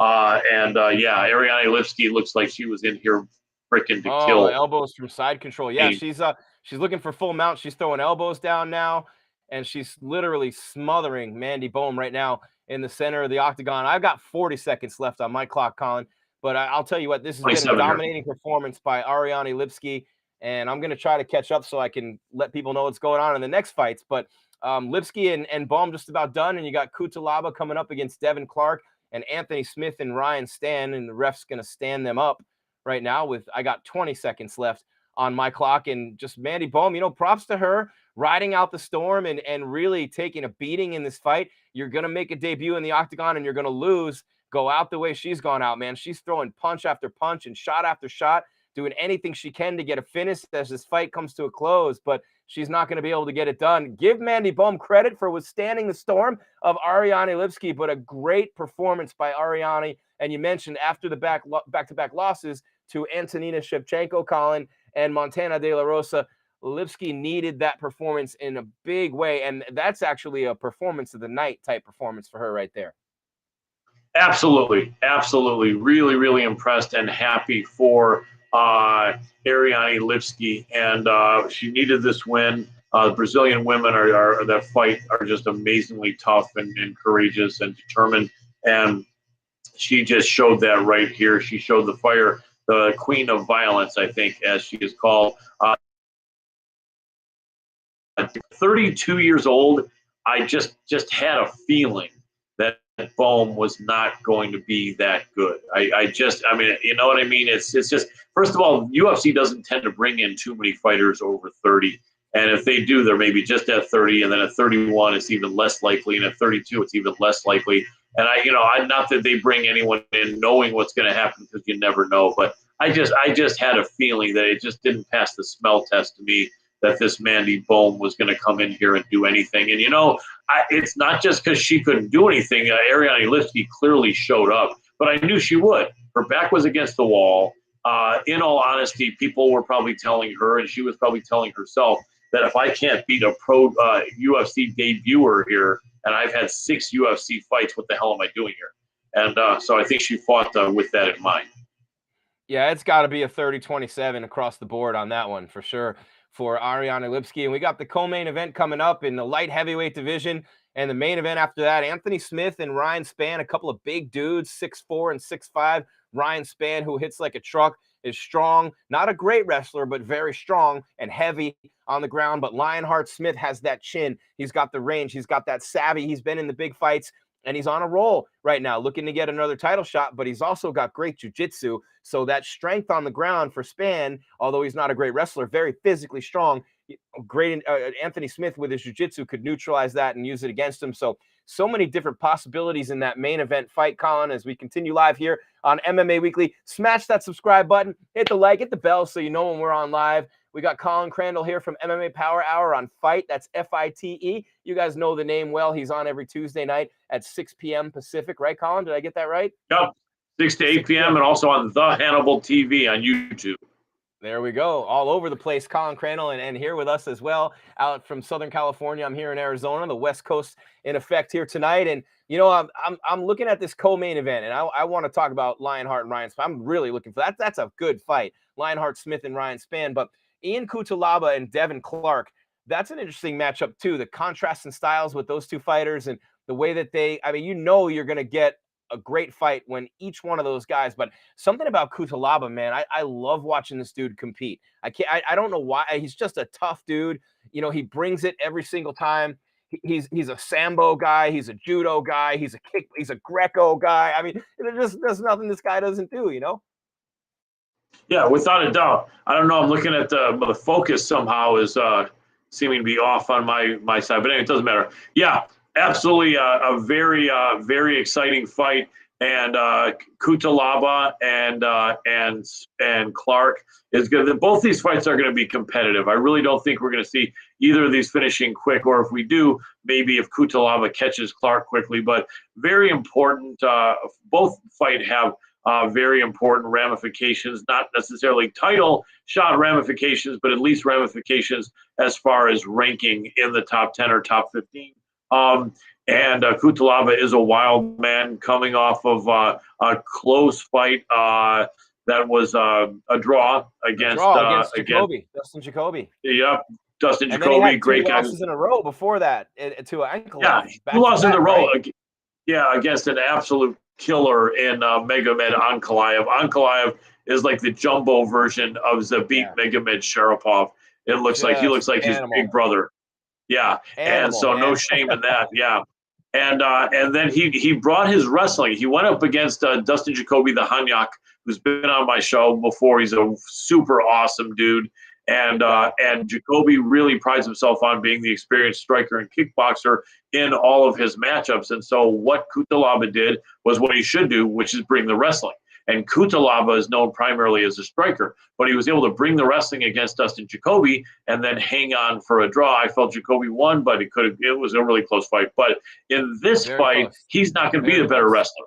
Yeah, no, Devin Clark's a college wrestler, but look at Devin Clark. Yes. He's lost. He has one thing with this fight card. He lost to both Anthony Smith and Ryan Spann by submission. Both those guys, one was a triangle choke and one was a guillotine. So the thing about great wrestlers and great wrestlers used to just dominate by virtue of being great wrestlers. But the jiu-jitsu, when you're facing a great wrestler, the jiu-jitsu is something that you really have to look for. Now, Cutelaba is not the best grappler in the world, right? I think we'd all say that. So I don't know about that. I think this might be, the Anthony Smith fight and the Ryan Spann fight. And in between, he beat Menefeld and Daquan Townsend. But for Devin Clark, this is a fight where he can really use his wrestling to his advantage.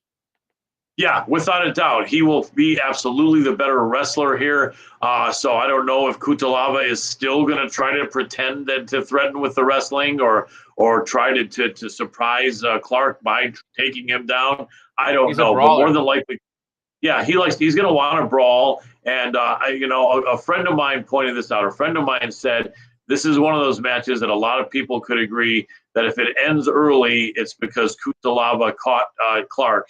And if it ends late or goes to decision, probably because Clark was able to keep the fight on the ground and kind of ground and pound Cutelaba. So a lot of people pointed out something I agree with, Cutelaba early or Clark late. And it's just going to be a question on who can impose their will and who can impose, their game plan and make it happen. But it's really going to be exciting here. And this is a pretty important fight. I know these guys aren't top 10, but I think they're top 15 or for sure top 20. And with a win off another person in the top 20, this could catapult the person who wins up 2-3 spots, even 4 spots.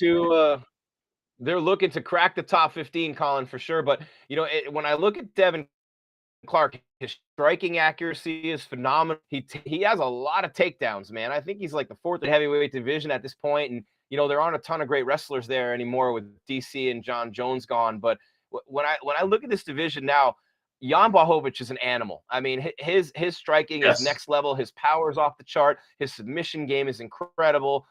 The way that he wins fights, he always finds a way. I don't think anybody's beaten him for a while. But Lionheart Smith is trying to work his way back into title contention like Glover Teixeira did. Just keep winning. And I still can't believe Glover beat Thiago Santos. And there's a guy I can't even figure out how anybody beats him, but he's been losing some fights. And then, when I look at what Rakic did against him, and now Rakic is the odd man out. But earlier in the show, Colin, I was talking about the light heavyweight title picture, right? And I was talking about Yuri Prochaska and Alexander Rakic and how we're not getting that fight, how Yuri's the backup for Jan and Glover. And I want to see the fight I want to see the most is Yuri Prochaska and Alexander Rakic. But you've still got Dominic Reyes, who can beat anyone on any given night. You still got Thiago Santos, who can beat anyone. So this isn't the golden division it always was over the years with Chuck and Tito and Machida and Rashad and Rampage and all those great fighters that we've seen come through. John Jones beat them all. And then DC and Jones. And it's not the glamour names that we've had in the past, but slowly but surely the light heavyweight division has kind of restacked itself, and you got a ton of talent here, man. And you're seeing 4 of these guys here in the co-main in the main event tonight. Without a doubt. You see Paul Craig in there also now, really looking like he's come into his own, being an amazing black belt with submissions off his back, and now also getting more comfortable with his striking and maybe a little bit of wrestling. The Scotsman is definitely someone to talk about as well. But, yeah, a lot of very good fighters. I know I'm forgetting some. Johnny Walker. Yeah. Johnny Walker fights Thiago coming up here soon, too. Yes, Johnny Walker, the Brazilian, and then Prochaska, is amazingly talented and tricky. And yeah, exciting. So it's starting to come back to relevance, if you will, the UFC Let me light ask you heavyweight this. division. I have to ask you this since we're talking about this. You talked about Magomed Ankalaev, and he's ranked at number 7 right now. He's just a brutal. I mean, there's a guy who you don't want to get in there. Nobody wants to fight this guy. He's got a great shot to climb those rankings and get a title shot by maybe the end of next year. Reyes, Yes. you know, he fell a little bit, but he's always capable. Santos and Walker, the winner of that fight. Yuri and Rakic, but you've also got, you know, Volkan Ozdemir's got a fight coming up. Where do you think Ankalaev? I think Ankalaev is top 4, top 5 in that division right now. But I think Glover's going to lose to Jan. You're going to see Yuri and Jan fight after that, and then Rakic needs an opponent. So I don't know why he's not fighting Yuri now. I don't see the point in the two of them not fighting. But I would love to see even Magomed Ankalaev against Alexander Rakic. And I don't know if I'm Rakic if I take that fight, but where do you think Ankalaev fits in there in that title picture? Who do you have a dark horse? Do you love Yuri as much as everybody else does, or Rakic? What do you think about that division overall? All these guys are great. I'm a fan of a lot of these guys. My favorite of all of them would be Ankalaev. But man, there's so many great guys. Glover. Only thing I fear about Glover is he's just getting old. He's a few years past his prime. Although he's been looking fantastic. The one thing though is when you're older, you can look fantastic, and then in the 4, 5, 6, 8, 10 months between fights, you could have lost a step. You know, Yeah. And Glover's at that age that at some point we're not going to see him for a few months, and then he's going to come back and he's not going to look like he did in the previous fight. I don't think he can compete fight. against Jan. Do you? I don't think he can beat. I think he can beat Jan. I think he can beat Jan. I do. But yeah, I do. Okay. But that's if he's just as good as he was when he fought last, which was like almost a year ago, I think, and he very well may not be. So I wouldn't bet any money on that fight because Jan is amazing. But if Glover did not lose anything and he's just as good as he was in his last fight, when he fights Jan, I got him because he's just too balanced in my opinion. But I could very well be wrong, and he may not be that good. But yeah, he's won 5 in a row, is, though. I don't mean to diss Glover. He's won 5 in a row. I mean, and he beat Anthony Smith. He beat Cutelaba, and that win over Thiago Santos, who was beating him throughout that fight, to pick up that submission in round 3 with under 2 minutes left the way he did. I mean, you can never count him out. He's a cagey vet, but you're right. It was a long time ago, man. And that was a hell of a fight. I was really impressed by Glover. I didn't think there was any way he beat Thiago either, and he did. Yeah. He's just such a good, balanced, experienced fighter. But and I know you weren't putting him down, but I think he's great. But I also think he could lose a step at any time at 37, 38. But I think he's amazing. Prokaska, I think, is for real, although I don't know that he beat a lot of the top guys, but we're probably going to find out. I think that Ankalaev, I think, is the guy. In my opinion, he's just a beast. And we're going to see what happens. But just I tell you, with the Dagestani guys like Zabit and like Ankalaev and like Islam Makhachev, I mean, Habib could have his dream come true, and his countrymen could be holding multiple titles in the UFC, and he could be coaching.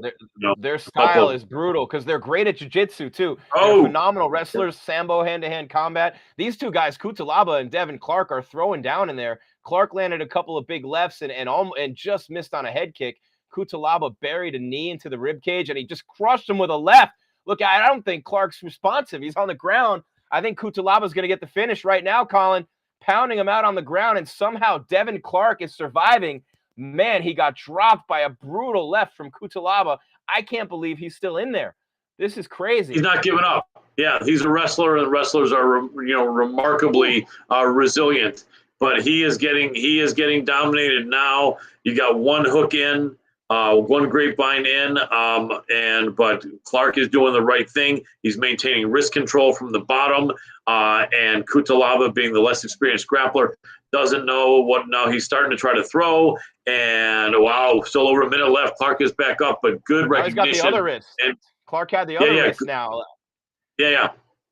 Good awareness. I know I'm about 15 seconds ahead of you, but yeah, Clark is he hung in there, but because it did look like Cutelaba was going to finish him. And so now Clark again trying to get separation. Cutelaba looks like he's got a body lock. He's got his hands connected in the front. He does, but he is against a man who is a far superior, more experienced wrestler. So he is just not. Oh, he did get the takedown. Cutelaba with the takedown, and he's again, punching him out. What are you at on your clock, Colin? Where are you at on your 33. Clock? 33, 31. We're at the 30. same right now. So yeah, I mean, this is if Clark survives this round, he was in control of this fight for a while, but he better start defending himself here. Those are a couple of big rights. Yeah. Oh wow. Nailed him with, and he better watch out for a knee. Oh here. wow. Oh, he's fighting back. Yeah. Oh, and just taking down the inside trip there. Oh, full mount by Cutelaba. 10 seconds 10 left. seconds left. It out. Here we are screaming over each other. We're just excited, guys. We're sorry. Usually Jeff kind of fades away. I don't know what he's doing. You know, Jeff has kind of got like the Colin, you got to picture Jeff Kane here, right? He's actually sometimes like one time we're watching the fights and he's like saying it was a left, and I'm going, it was a right. What's he doing? And he's like, oh shit, sorry, I'm watching the fights in a mirror. He has a TV on. He has the fights. He's watching them in a mirror, and I don't know. It's always wacky with the streams, man, because we always end up with different times on. But you and I are pretty much. I think this is good because we're linked up here, and we got a couple of play-by-play guys in the house, so we got to be careful not to get ourselves yanked off the air for calling the fights, but it's fun. It's just like when you're watching these fights live, and I love these reaction shows, and the UFC's even doing one now, copying our style. We see you guys, you know. Nice. But right now it's heading into is it the third round, or was that the end of the first round? Yes, that was the end of. I believe that would be the third. It feels like they've been fighting for 5 rounds. They've been so busy and so active, man. They've been really going at it. We're heading into the second round. That was only 1 round, but hey, Colin, oh wow, oh man, 56 total strikes for Cutelaba, 45 significant strikes, 51 of them to the head. So Devin Clark has taken a beating in this fight, and Cutelaba, the non-wrestler in this fight, has 3 takedowns to 1 for Clark. So Cutelaba dominating and Clark looked like he had control for a little bit of that round, and then Cutelaba just poured it on in the last minute and a half or so. Yeah, this is an interesting fight. Both men have a lot of respect for each other. They're not wanting to make mistakes. But, yeah, Cutelaba did what I said might happen right before the fight started. He may try to bring the grapple to Clark, and I don't know that Clark was expecting that. But Cutelaba is definitely improving off of those 2 losses against Ankalaev. He did really look impressive against Jacoby in the draw, and he looks very impressive here. He's a guy who's known to have a little bit of problems with his cardio, but I think he may have that solved. And he did put a ton of 10-8 round too, and I don't understand why everyone's in love with 10-8 rounds. Everyone's calling that a 10-8 round. To me, it's 10-9. I agree, 10-9. I mean, it's conceivable. I heard that the board of MMA or whatever it is a couple years ago started encouraging 10-8 rounds because there wasn't enough of it. And so I think that may be why a bunch of people are saying that. But wow, and another takedown by Cutelaba. Look at that, beautiful, right to mount. Now I don't think Clark's getting up from this. He's got his forearm buried in his throat, and they're just about in the center of the octagon. Not quite, but I mean, he's got a full mount. He's got the feet inside the knees of Clark. Yeah, he's hooks, double grapevines, had double grapevines, now only one grapevine. Position for Clark right now. He's trying to just hug him in there. And now Cutelaba, being the veteran that he is, taking his time, kind of working those arms for the right position and, looking to posture up, obviously, and throw some big blows down on Clark here, who's really in a bad spot against a tough and strong Cutelaba, who's now got 4 takedowns, and he's trying to blast him with elbows. High mount, really high mount from Cutelaba. Wow, dropping very powerful elbow. Big shots from Cutelaba from the top. And, we're looking at Clark in a very bad position here. You better be careful. This fight's going to be over. Like, I got 2:45 on my clock. I don't know where you are. Exactly. All right, there we go. So high mount from Cutelaba. Devin Clark trying to hip-scape back to make it good. He hip-scapes all the way back, so it's no longer a high mount.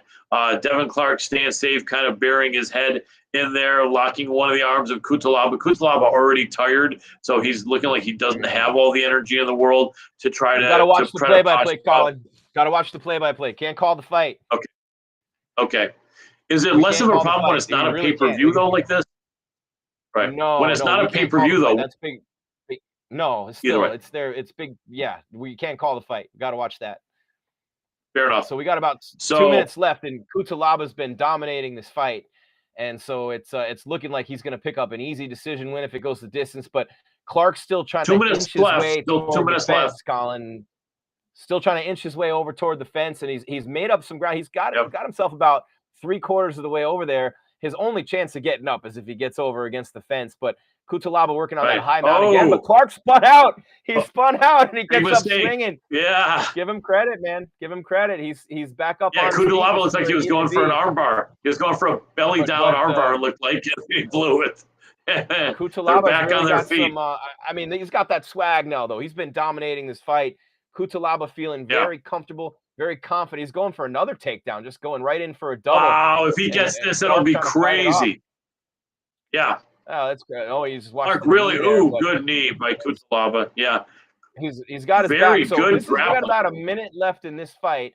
Cutelaba dominating this fight. He's not ranked. I'm sure he'll be in the top 15 should he win this fight. And we still have Lionheart Smith and Ryan Spann coming up as these two fight in the final minute of round number 3. Cutelaba and Clark in the light heavyweight division. And, this has been a really good back-to-back. Lipski and Cutelaba putting on great performances here tonight. We had a knockout and 2 TKOs in a row to start the main card. Joaquin Buckley over Arroyo, Nate Maness over Gravely, and then Arman Sarukian over Christos Giagos. All knockouts and TKOs, big finishes. And, we had a couple of them on the undercard as well. And Cutelaba just continuing to maul Devin. Clark throws him on the ground with about 20 seconds remaining, Colin. And this is going to be Clark's looking like he's going to make it to round 3, man. And, you got to give him all the credit in the world. You mentioned that's the wrestler in him. They never quit. They never give up. But, I mean, he's absolutely been dominated in this fight so far. But it looks right now with 5 seconds left like he's going to make it to round number 3.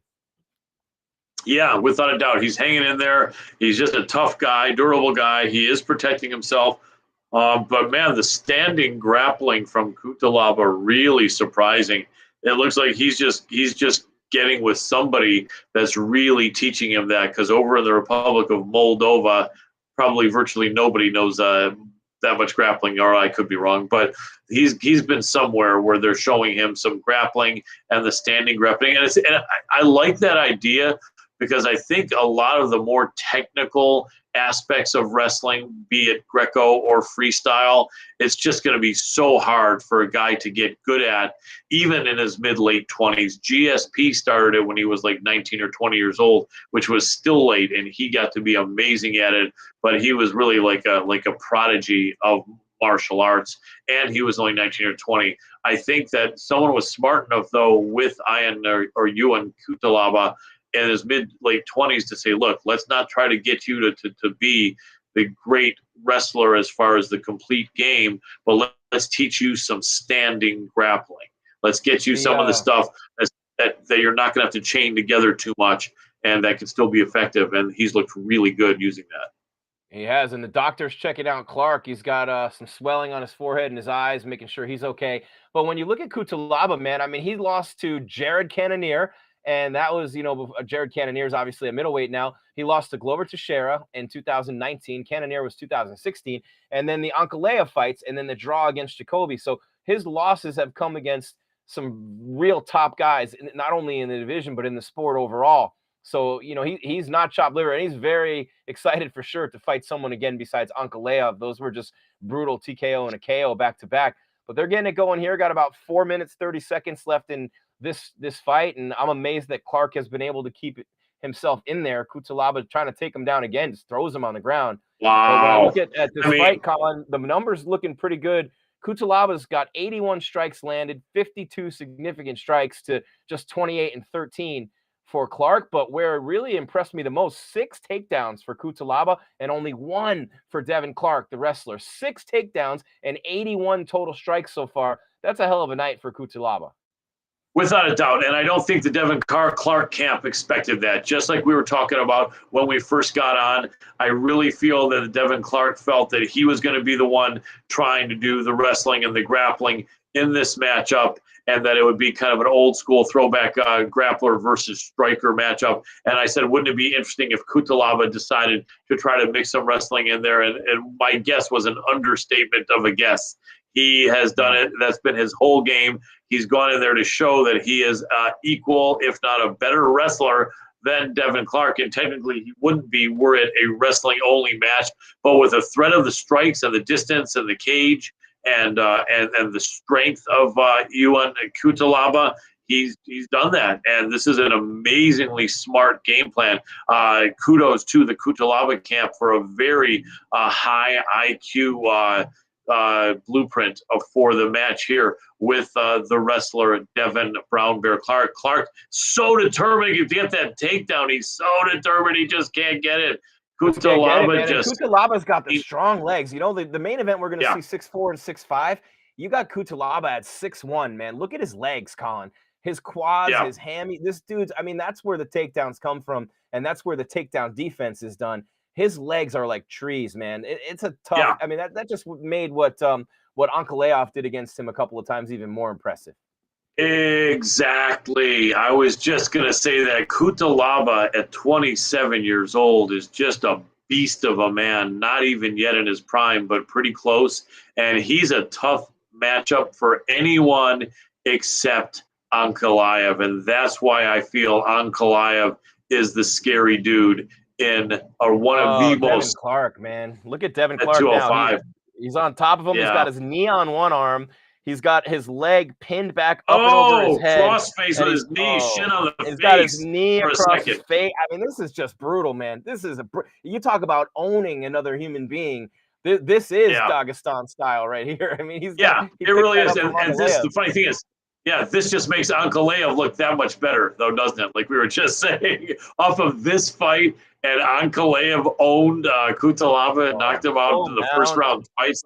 Yikes. But Cutelaba I tell you what, with Cutelaba being as young as he is, Ankalaev is a little older. I think Ankalaev is 30 or 31, and Cutelaba is 27. I tell you, if Cutelaba can rack up another good win like this against someone ranked even a little bit higher than Clark, he may want the big man from Dagestan again one day, and he may see him. And there are not 15 guys in the world better than him in this division. I mean, Jamal Hill's at 15, Spann and Craig in that bottom 5, Johnny Walker.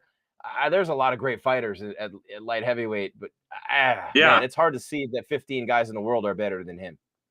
No, Cutelaba is a beast. Finally, Devin Clark gets the position. He gets to the top position, but he's in butterfly guard. And Cutelaba really looking like he's got some jiu-jitsu. He's moving. He's maintaining the guard. Devin Clark is tired. He's injured. He's taking a lot of damage. What do you have? What's on your clock, Colin? How much time's on your clock? I got 33, 32. 30. Okay, we're right at the same. This is Clark's in the top position, but too little, too late. Yeah, in all honesty, Cutelaba could lay here as long as he keeps his hands up. He could lay here, which he will, for the next 20 seconds and win this fight. I mean, a good finish has got to be Rodriguez elbow right now. That's the only thing that's going to save him. Right. Yes, exactly. Wow. That looked like almost an illegal knee. Wow, great scramble. Oh, Cutelaba, the takedown of the last few seconds. That's it. Man. This one's in the books, man. Ian Cutelaba with a dominating performance in what we have. What do they call him? The Hulk? Landslide of a win over Devin Clark in our co-main event. That's a hell of a scrap right there. And you know what? And we've just said this about Mandy Baum in the last fight. Give Mandy a lot of credit and give Devin Clark a ton of credit for hanging in there, because Cutelaba beat the living piss out of him for 3 straight rounds in every aspect. And Devin Clark has no quitting him. He kept coming full speed ahead. He finally got top position. He started throwing knees and punches at the end. He looked fresh at the end of this fight, got the wrestler cardio. So all the respect in the world to Devin Clark, but he was just thoroughly outclassed by Cutelaba tonight, man. That was a very impressive performance by Cutelaba. I did not think we'd see it that dominating of performance by him, Colin. No, I did not at all. I thought he would win, and I did put him as one of my official picks. I did agree with a good friend of mine that if he couldn't win early, it would get a little bit scary and Clark would have a chance. But nevertheless, I did make my official pick Cutelaba, and it proved to be even easier than I had expected. Just like you said, no crack on Devin Clark. He's a tough fighter, but Cutelaba is a beast. And, once in a while, you come up against someone who's just outstanding and just this much better than you, and you lose, and it makes you better. You know what I mean? He's used to guys being as good as Ankalaev, having fought Ankalaev twice.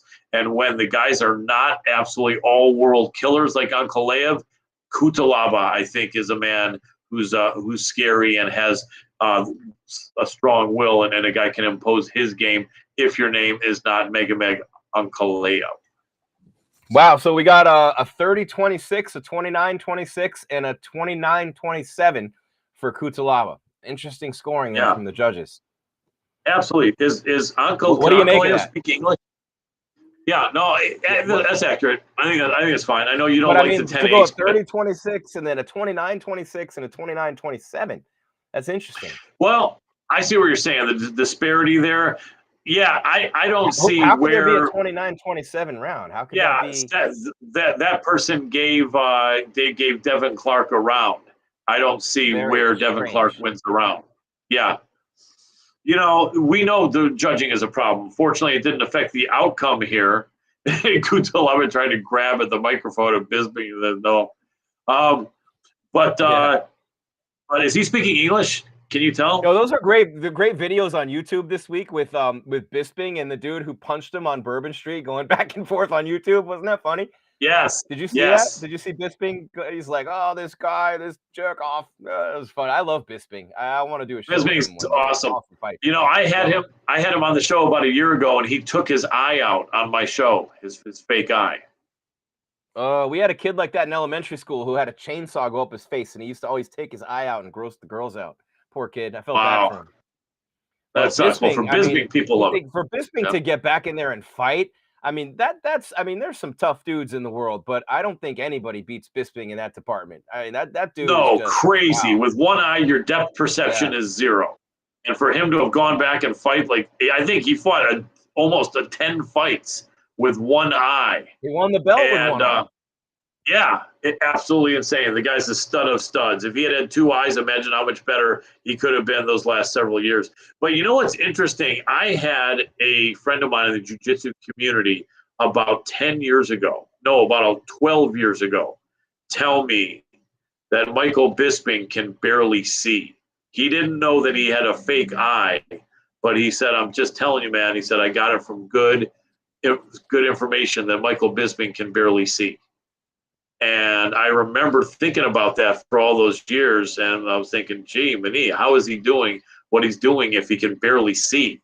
And, but then it turns out my friend was completely right. We didn't know it was that one eye was fake, but wow. Yeah, all respect. Michael's an amazingly wonderful guy. Gave me props on my show. He didn't have to say the nice things he did, and he did. And big respect and big love for Michael Bisping. To count nothing but Did you give him a couple pints for that or what? Oh, yeah. Well, I wish could have taken him out to a couple pints, but on a Skype interview, yeah. I don't know. I don't think he was giving his whole address to everybody. But one of the best Hall of Fame speeches I saw, and this was the last. There's going to be a Hall of Fame induction this year. It's going to be International Fight Week coming up this week, actually, in Vegas. I won't be there for it, but I'm excited for the show next Saturday. The last time I went to the Hall of Fame induction in person, it was Michael Bisping, Rashad Evans. It was a pretty good class, and Bisping stole the show, man. What an incredible Hall of Fame speech that was. I don't know how in the world that was. You couldn't top that one, but he brought his wife into it. He had some fun, as only Michael Bisping could, and it was a great one. But we're here, like literally, we're live. The main event's coming up next. You got Lionheart Smith and Ryan Spann. Colin, Ryan Spann's got a little bit of a reach advantage. Got a lot of power in that punch. Certainly capable of knocking the lights out with one shot anytime in any fight. He's a season 3 Dana White Contender Series guy. He's 19-6, and when you look at what he's done recently, Ryan Spann, he looks pretty good. This is a big fight for him, ranked at number 11. Lionheart Smith at number 6, looking to get back in the title contention. But since he's come into the UFC, and he was winning in LFA, he lost on the Contender Series back in 2017. He wins 3 in a row in LFA, comes back in 2018, wins on the Contender Series. Then he gets into the UFC and he rips off 4 wins in a row, including Devin Clark, Antonio Rosario Nogueira, and Sam Alvey, Smiling Sam. Then he loses by KO to Johnny Walker, and he comes back and TKOs Misha Cirkunov. So the talent's there with Ryan Spann. He's very strong physically. He's got a lot of power. His grappling is a bit underrated. He's got 11 submission wins in his career. Not the best wrestler in the world, but this is a great opportunity for him to fight a former title contender and Anthony Smith, Lionheart. And when you look at what Lionheart's done and the fights that he's had since John Jones, he lost to Jones, could have taken the belt because there was an illegal knee to a downed opponent. He would have walked out of there the champion, decided not to do it.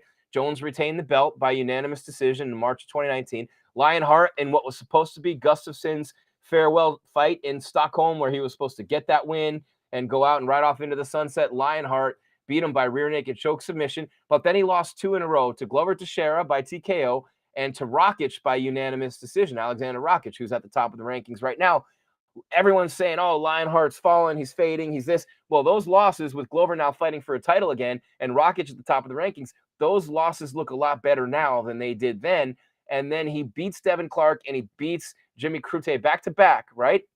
And he gets himself back in position at number 6 to have a shot to get back into title contention. So it's must-win for Lionheart. He said after the Jones fight that he would outlast everybody. He'll just keep coming and eventually get another title shot. He needs this win, though, because a loss to Spann completely derails that for the foreseeable future. Yeah, without a doubt. It's very important for Anthony Lionheart Smith to win this fight, to stay in contention. He's not young enough to be able to make another run starting in the back of the line. And he's a talented guy. One thing I will say is this. If you remember the Glover fight, height-wise, Lionheart was a little taller, but he looked so much smaller through the shoulders and the chest and the arms and the legs. He's not, remember, he fought at 185. A lot of these 205ers could never fight at 185. So right. Spann is a young guy. I think he's going to get even thicker and bigger as time goes by. He isn't one of the bigger 205 guys now, but I don't think Spann could have ever really made 85. So I think Spann is going to be the bigger, stronger guy in this fight, and I think that may make the difference. Lionheart is so much more experienced, and if Spann is like foolhardy or wants to jump into the lion's den or beard the lion, so to speak, in the lion's den and try to get his grappling on with Anthony Smith, then you just threw this victory away, because Anthony Smith is probably 5 times the grappler of Ryan Spann, although, they work hard over at Fortis and Spann may be improving. But there's a lot on the line for Spann, too, though. I mean, specimen, man. Spann's a freak. Look at that body. Look at the athlete. He's an athletic specimen at 6'5". Yeah, he is. And the what's on the line, it's like a negative and positive motivation here for both men. For Lionheart, the negative is that if you lose, this probably means you will never again reach those heights or get into a title fight. On the flip side of it, if Spann wins, people are going to start to know the name Ryan Spann. He will be in the picture. People will be talking about him, and he could only be a couple fights away from a title shot. Because of age, Smith needs this more than Spann, you could say. But Spann, if it were not for that getting caught by Johnny Walker, he'd be on a 10-fight win streak. Instead of that, he's 9-1 in his last 10 fights. And 9 of his 12 fights have ended. 9 of his last 12 fights have ended in the first round. Only 2 of those were losses. He doesn't have a lot of fight time. His fights don't go the distance. Most of his fights get finished in round one way or the other, and most of them in his favor. 5 knockouts, without a doubt. Yeah, absolutely. Good point, Jim. They have Anthony Smith almost a 2-1 favorite here, and I think that's wrong. I think Spann is in this fight, and it's going to be interesting. 5 rounds. I know that Lionheart's had a couple of fights scheduled for 5 rounds, but I don't. Yeah, I guess one or maybe a couple did go all 5. Ryan Spann never scheduled for a 5-rounder, I believe, although I know some of the regional promotions have 5. The Jones fight went 5. For Lionheart, Glover TKO'd him in round 5. I remember that. That was a long fight, and it was back and forth. Right. And, where I first realized that Anthony Lionheart Smith I just, you never want to count a guy out, man. And people just kind of wrote him off after those losses to Glover and Rakic. And again, those losses look a lot better now. But I remember thinking at the time, this guy, and I love the story. He was 5-6 at one point, 9-7. I mean, he was losing in the lower levels in the Nebraska Cornhole League. I mean, he was legitimately losing those fights as a pro. And for him to stick with it, for him to do what he's done, for him to just continuously get better, usually Colin 9 times out of 10, if not more, 9.99999 times out of 10, when a guy's got a 5-6 record on the lower levels of our sport, the odds of them making the UFC is 1 in a billion. This guy did it. This guy got a title fight, and this guy still keeps winning against the top competition in the world. And there's something about that, man, where a guy just won't give up. He won't stop. And no matter what he has faced in his life, he finds a way to get it done. He finds a way to. So I'd never bet against this guy, and I would love to see him work his way back up to a title fight. And on top of that, he's a great dude. I know you've interviewed him. Without a doubt. Super nice guy. Great commentator as well. Really good on the mic. Really good with the analysis. 1-0 against home intruders too. Yep, absolutely. You got to love that. The only thing I wish for him is that he was a little bit of a smaller guy, because at 185, he's just a killer. At 185 and at 6'4", if he could be a little bit smaller a man and make that weight like he used to, I'd say the dude might even be a champion right now. And certainly, well, against Adesanya, might have been a big ask, but still, he'd be huge. He'd be in that. He's just not a big guy at 205. That's just all there is to it. He's tall, but he's not big. Funny enough, in this fight, go ahead. Yeah, Colin, 3 inches on the reach. Yeah, to Spann. Yep, 3 years advantage on the age goes to Spann. 1 inch on height goes to Spann, although it looked like they were looking at each other face to face at the weigh-ins, although maybe Smith had shoes on. Big light heavyweights, man. Very athletic. And, Anthony Smith has 6 first-round finishes in the UFC. 32 of his 35 professional wins have been finishes, whether it be knockouts or and it's pretty incredible when you think about that. He's got 19 KOs and 13 submissions. Only 2 decision wins in his entire career. That's incredible. Crazy. When you think about a guy who's fought 51 times. 35 and 16 absolutely. Lionheart. 19 and 6. Without doubt. Yeah, not only that, how many guys have 50 fights in the UFC nowadays? Like 4, 5 guys, maybe. Yeah, so but that's also a lot of wear and tear, a lot of miles on you. Also, I mean, in all honesty, you know what they're probably telling Ryan Spann here at Fortis? Not that I know them super well, although I've interviewed many of them, and as well as their coach, Saif Saud. But they're probably saying to Ryan, dude, this is yours, man. We got to go to the podium real quick. Sorry to interrupt you there, buddy. We got to go to the podium. We have who do we have up there? We have Ariane Lipski on the podium right now here on MMA Weekly, live from the UFC Apex in Las Vegas. The main event just about to start. To show more my striking. You're not the referee, you're not the judge, but do you think that should have been stopped with all the punishment and knocking her down multiple times? I don't think so. She was trying to work, trying to keep fighting. I mean, she was there. Okay, excellent. And lastly, you want the quick return. You said December. Name some opponents. Who do you think you're matched up well against that would help you continue to raise your game? Anybody? No, I don't have a name. I'm more focused on keep improving my MMA. I know I have much more to keep training, improve, and my focus is on it now. Back to the gym, keep improving. Then when my game will be very solid, I'm gonna be ready to fight with anyone. But for now, will keep training and waiting for a good opportunity. All right, well, keep up the good work. Thank you. Obrigado. Obrigado. That's all? All right, thank you, guys. All right, nice girl. Ariane Lipski at the podium. And the main event just getting started, 450. We got, Ryan Spann is huge, 6'5", Anthony Smith, 6'4". A lot of power for Spann, a lot of range, and, we'll keep you up to date as best we can without calling the fight here. Jim Grieshaber, Colin Crandall, smash that subscribe button, the like button, the bell here on YouTube. Follow us on Instagram, Facebook, the website, MMAWeekly.com. And, of course, check Colin out, MMA Power Hour, Tuesday nights at 6 p.m. on Fight, F-I-T-E. and they've got their own Facebook Lives going as well, and they're on TV. They're everywhere, taking over the world with Animal Adam Rorta, our buddy. Anthony Smith threw a leg kick. That's one thing we didn't mention is Anthony Smith's leg kicks, the calf kick. He's a master of that. Yeah, he really is, and he's winging some big shots to the head, and he got caught in response. Yeah, he was being a little bit reckless. Wow, Spann is lifting him up like he's a feather. But, yeah, carrying him across the cage. That's pretty funny. Yeah, carried him over to his own corner, if I'm not mistaken. Yeah, he did. Nice job. Wow, this is a good fight. Lionheart clocked him with a left.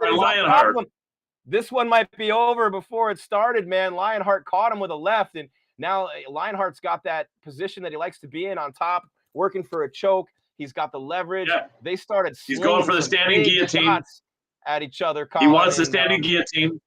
Yeah, man. I'll tell you what, Anthony Smith, careful with the play-by-play. Yeah. Smith is wanting to try to. Yep, and he lost his grip and positioning. He still got the top. Now he's got He wanted the back. Now he's trying to transition. So he went level jiu-jitsu from Lionheart. Looks for. Yes. So he went for Anthony Smith with a hot start, and Ryan Spann now had reversed it and got in top position. 3 minutes left in round one, but both guys coming out really hard and fast and throwing some big shots early in round number one. Great scramble. Great transitions and scrambles. Some knees being thrown by two very big, very athletic guys. And we're at 2:45 and counting of round number one. And both these guys looking very high level, hungry for a big win. And you can see the determination in both guys' eyes, Colin. This is a huge, huge main event fight. Yeah. Yes. There was no way this fight was going to be a dud. Wow, nice leg kick. Wow. Smith has got he caught him again. But wow, both guys have such good chins.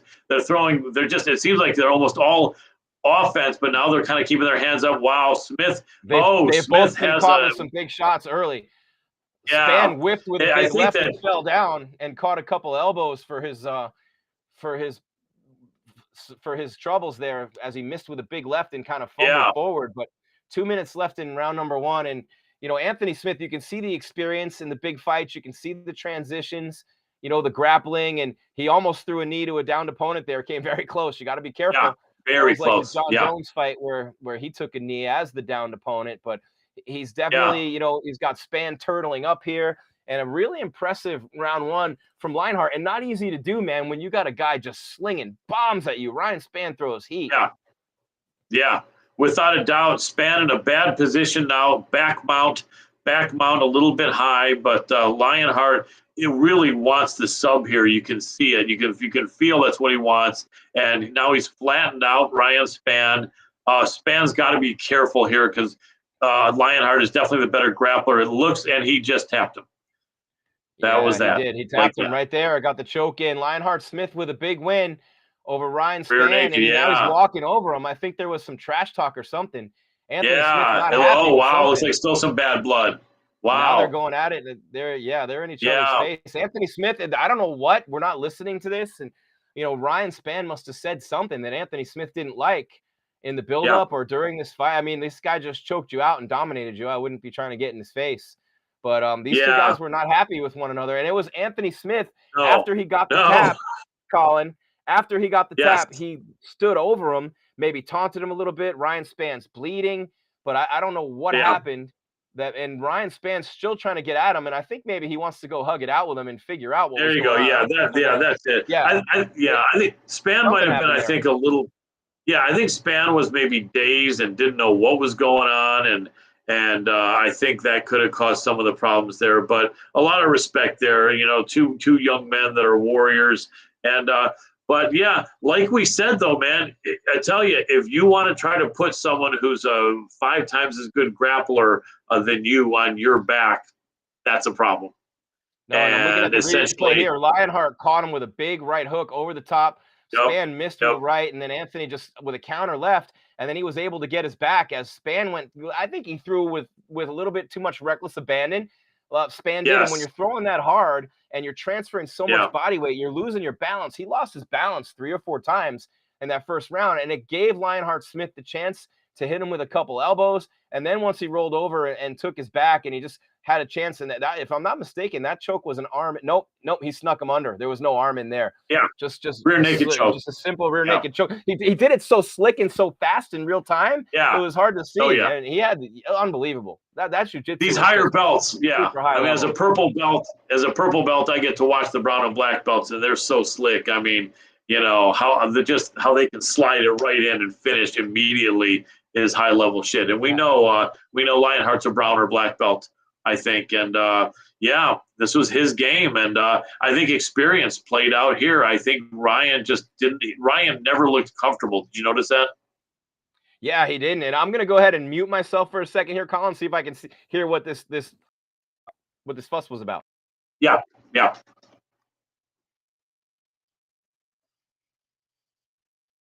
Oh, he's upset about what people were saying.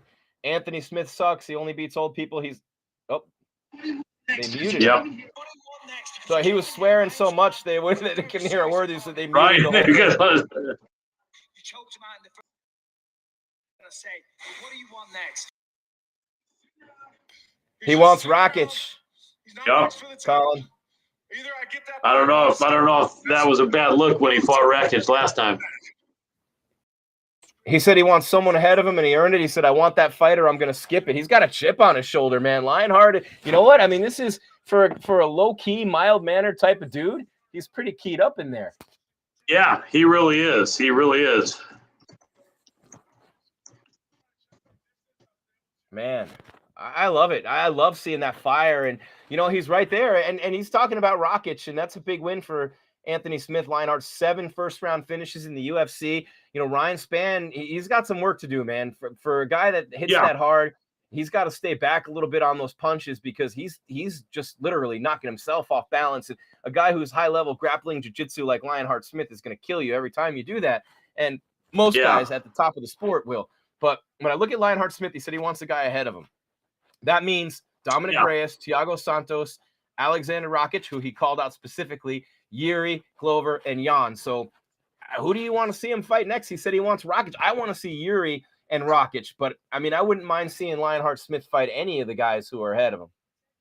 Well, if I was Lionheart's brother or his dad, I wouldn't want to see him fight any of those aforementioned gentlemen because I don't think he could beat any of them. But he hasn't fought any. I don't know except Glover. He's the only one he's fought. It's Glover. Well, Rakic. Oh, you didn't mention Rakic? I thought you mentioned Rakic as well. No, he wants to fight Rakic. But he did fight him before. He called him out specifically. Are you sure about that? I'm pretty sure. Didn't Rakic? Yeah, you're right. No, he lost to him. You're right. He lost to him and he lost to Glover back to back. Yeah. So he did fight him, but he didn't fight any of the other guys on that list. No. Right. The loss. It was a decision loss to Rakic. He didn't lose. He wasn't finished. He wasn't finished, but he pretty much lost every round, if I recall, in that fight. I just think that Rakic and Glover do the same thing they do to him as they already did to him. And then the other guys, I mean, Yuri is just, there's always a chance. I mean, Yuri, if someone stays on their feet with Yuri, then that's Yuri's game. But if someone can throw in some grappling and then have the threat with some wrestling and with a really good jiu-jitsu game, that might throw Yuri off. So that could be an interesting fight. I wouldn't mind seeing that fight. I think the odds makers would have Yuri as a little bit of a favorite, but off of this fight, Lionheart looked good. It's, it's really weird because all Spann wanted to do probably was stay on the outside and pick him apart and keep the fight on the feet. And instead, it looked like he was just throwing these crazy bombs. I mean, you got to admit, that was a weird-looking fight. Both these tall, lanky guys were, like, throwing these huge hooks. And, the difference is I think Lionheart was staying on balance. He was staying balanced. Spann looked like he was in a bar fight. He did. Spann looked like someone had just said some shit about his mother and his sister or something like that. Like he was ready to go out there and smash this guy's brains out. He might have been a little too worked up. Yeah, he might have been a little too worked up for the opportunity and, thinking and these guys are being coached and they see things on tape and feeling like he could take his head off. And, that's Spann's game. Yeah. And one of the criticisms of Spann coming into this fight from his last couple of fights was that he didn't come out aggressively in round number 1. So maybe he took that too much to heart, came out easy for me to say. I'm just speculating. Maybe he came out a little bit too aggressive, but he definitely threw himself off balance a couple times. Footwork was a little off, but I'm also not trying to hit Lionheart Smith, who's been in there with the best of the best. And, his footwork was on point. He was getting out of the way of those punches. His counter left was on point. And of course, his grappling is as good as almost anybody's. But when I look at it, he's not going to get the Rakic fight because Rakic already beat him. Rakic's not taking that fight. Rakic wants Yuri right now, but Yuri's the backup for Jan and Glover. So you're not going to get Rakic. You're not going to fight Yuri. It's going to be Dominic Reyes or Thiago Santos. It's going to be. And Thiago Santos has Johnny Walker coming up. Right, unless they want to give Lionheart a chance at Magomed Ankalaev, which I sure hope for Lionheart's sake that they don't. But that would be interesting because at the high level, he's not higher than him. He said he wants someone ranked higher than him, but he's not ahead of him. I see. Good point. Ankalaev's not ahead of him either, but he's right next for sure to him. Not. For sure. Yeah. That would be an interesting fight though. No, Reyes doesn't have a fight. No, even though coming off a couple losses, I don't know how quickly they are to wanting to give him a fight. They like to give fights to guys that are winning. I could be wrong, but in all honesty, Ankalaev Lionheart would be very interesting, but because Ankalaev has nowhere near the experience at a high level as does and the wrestling against the jiu-jitsu. That'd be sick. Right? That's the fight. That's the fight I picked. The jiu-jitsu of Anthony Smith. Yeah, and he's one spot below him. Lionheart said he wanted above him, but I think that's a main event on a fight night right there all day. Yes, without a doubt. And I think if it were scheduled for 5 rounds, that would be the advantage for Lionheart because I don't think Ankalaev's ever trained or been 5. So you know what? I think with the experience advantage for Lionheart, if they make it 5 rounds, which could weigh on Ankalaev's mind, it could cause him to kind of a little bit, which could throw him off a little bit. I like that fight. If I'm Anthony Smith's team, if it could be a 5-rounder, I would be okay with that fight against Ankalaev. Now, me personally, I think Ankalaev smashes Lionheart, but I think Lionheart could be live. He's not dead yet, as he showed. Is he going to smash him? Yeah, he might smash. He would smash him probably, or at least he'll try. But I like that fight because you're right. It would be very interesting to see, and I think this definitely gives Lionheart a shot of adrenaline that he needed. But yeah, I like to see that Ankalaev against Lionheart, and they should make that fight because I really think they should. Even if Reyes is ranked ahead, he's coming off consecutive losses. And and Jiri's not available. Glover's with Jan, and then I think that's the Michael one. Stone and let's says see if Yuri would smash Rakic. Colin Michael Stone in the chat says Yuri would smash Rakic, and Rakic is a beast. I don't know. I want to see that fight, man. Why does Yuri have to be the backup for the title fight? I want to see Rakic. I know. I think Rakic has more than Yuri has. Yeah, I agree. I agree. He's like the story. He's like the one who's knocking everybody out right now. He's the guy, I understand Yuri's the guy who he's the hot fighter. He's the one knocking everybody out. He's the one smashing everyone right now. So they're going to ride that train as much as they can whenever you have a guy just with those highlight reel knockouts the way he has coming in. Without a doubt. And your friend watched that he could smash Rakic, although I don't know. That's a tough fight. The better grappler for sure is Rakic. Rakic is a big man for light heavyweight. I've been in the same room with Rakic on a couple of occasions, and he's a big man. He is a guy that one day probably will be heavyweight. And so, like you could see, I was talking about the fact that Spann looked pretty big, as were you here, with Lionheart being a guy who fought middleweight. But Spann, as we also, I think, mentioned, was not that huge a light heavyweight. Rakic is a really big light heavyweight. So I think Jiri, I wouldn't be so sure to say Jiri would smash him or beat him easily, but you never know. Man. It'd be a really good fight. And I talked about his Protaska's fights against King Mo, Fabio Maldonado, CB Dalloway back to back, and then Volkan Ozdemir and Dominic Reyes, both knockouts in the second round to start his UFC career. What in the world is this guy doing? I was like, is that an MMA media? What the hell was that? Dancing in the press room. Scott, knock him down, man. Standing 8 count. Let's go. Throw that left. I was going to say for a minute, I left. thought it was John Morgan, but John Morgan never wears baseball caps. Plus, he wouldn't do that. So I don't know who that was. Yeah. No dancing in the press room, guys. Calm down. No, especially getting right in front of the where all the cameras are. But anyway, that's funny. You can see the back of his head. That's an insult in some religions, I think, or showing the back or the top of your head. Anyway. Oh my God. Almost like Connor talking about alcohol and the Muslim faith in the same sentence. Remember, Khabib got all ticked off about that. Khabib doesn't like ring girls. I mean, he's trying. I don't know what he's doing. He's Khabib. I don't know. Khabib is maybe Khabib can run a fight organization in his style. There would be no ring girls. All the women in attendance would be dressed very conservatively. There would be no advertisements for alcohol products of any kind. And hey, I mean, I think that a bunch of violence. Yeah, there would be. There would be a ton of violence, just no sex and no alcohol or no sex, no alcohol, but the violence would be there. So you'd have one of the three things that the UFC feeds on at their live events: alcohol, sex, and violence. You'd have two of them gone.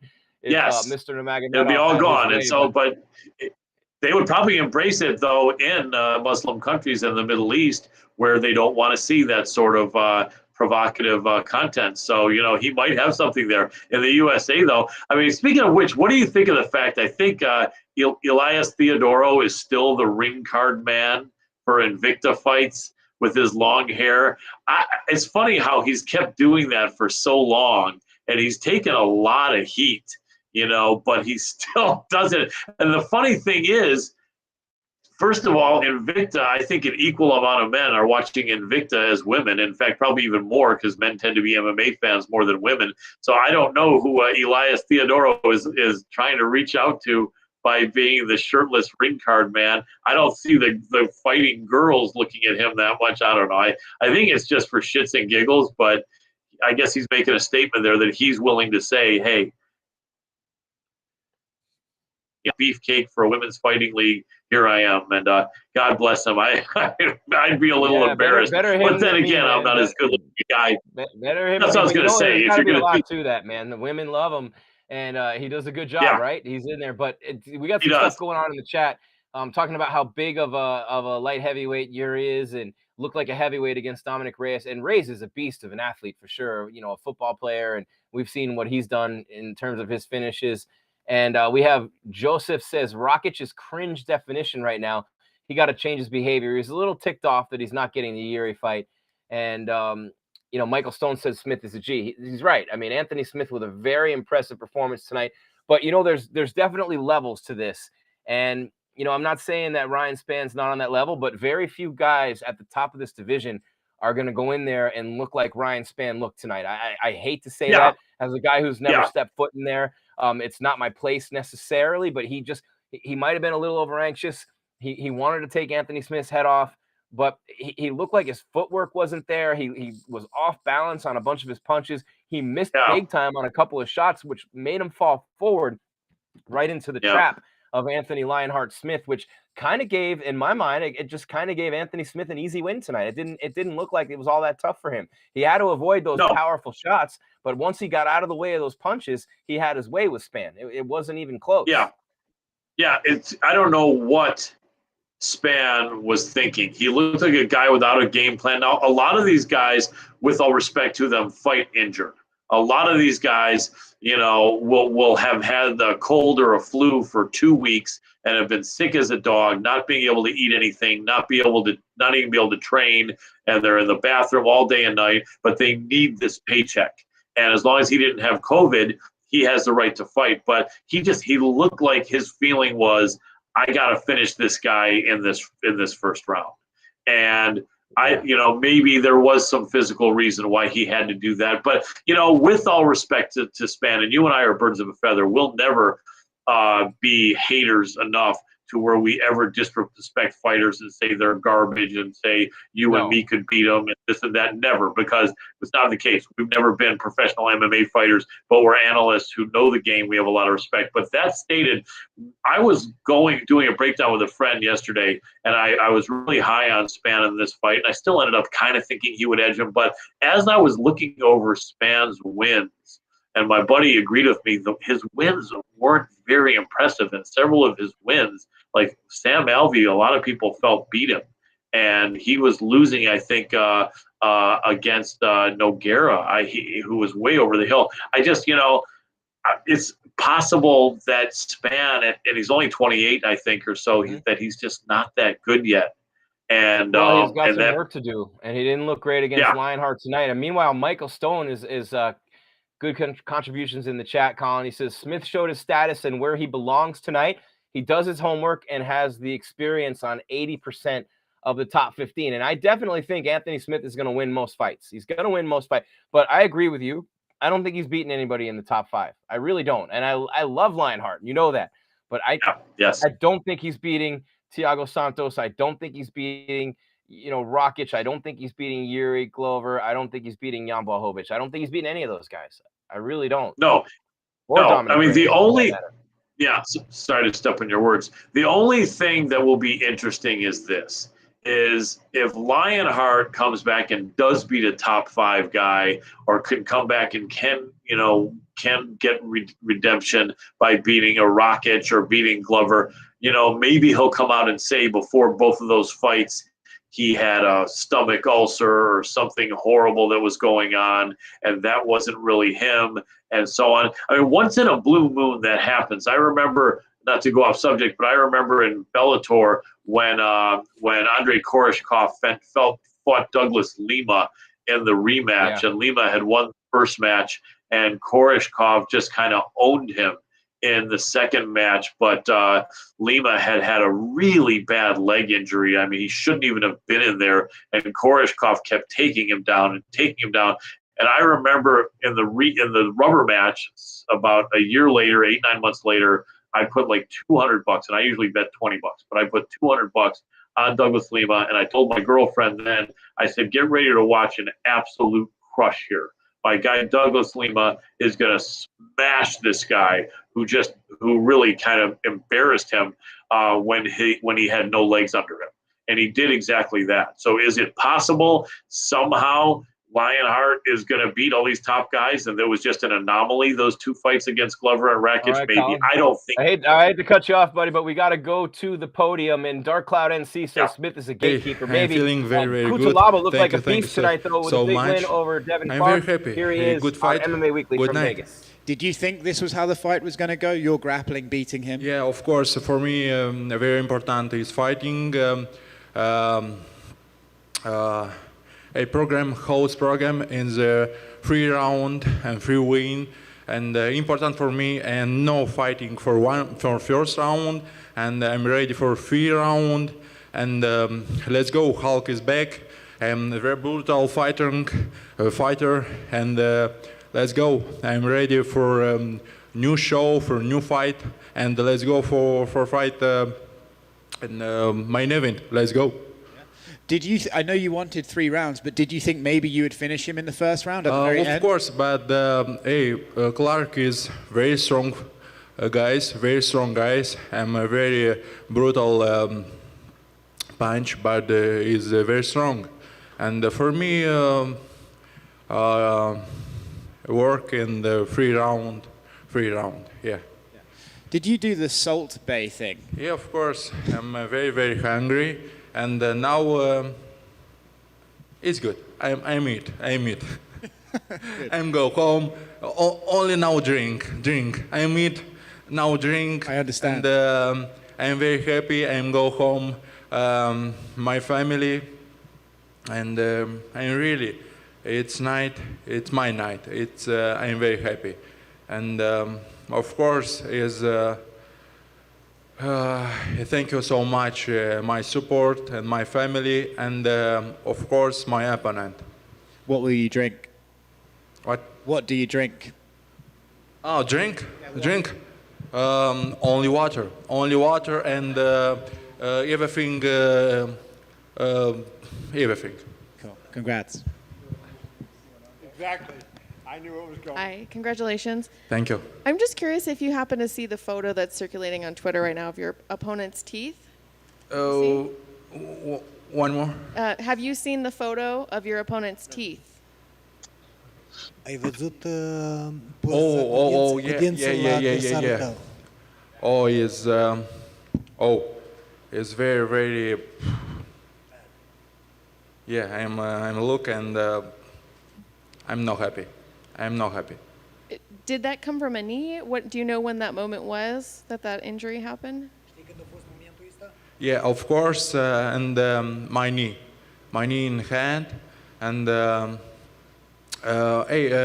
very strong. I'm a sponge, but Clark is very good fighter, and I'm strong, and my punch is very.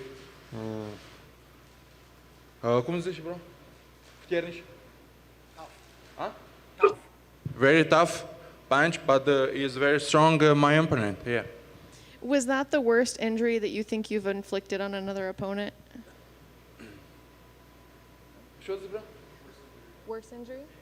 Was that the worst injury he's inflicted on an opponent?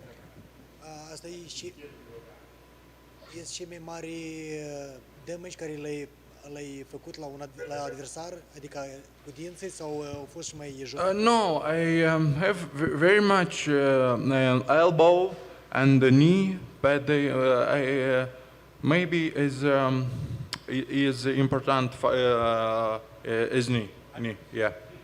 Thank you. Yeah, free. Cum zice? Did you hear his fault? Înăuntru? Inside? Inside? Inside. Yeah, inside. La dinți cum? Teeth. Huh? Teeth. Beef?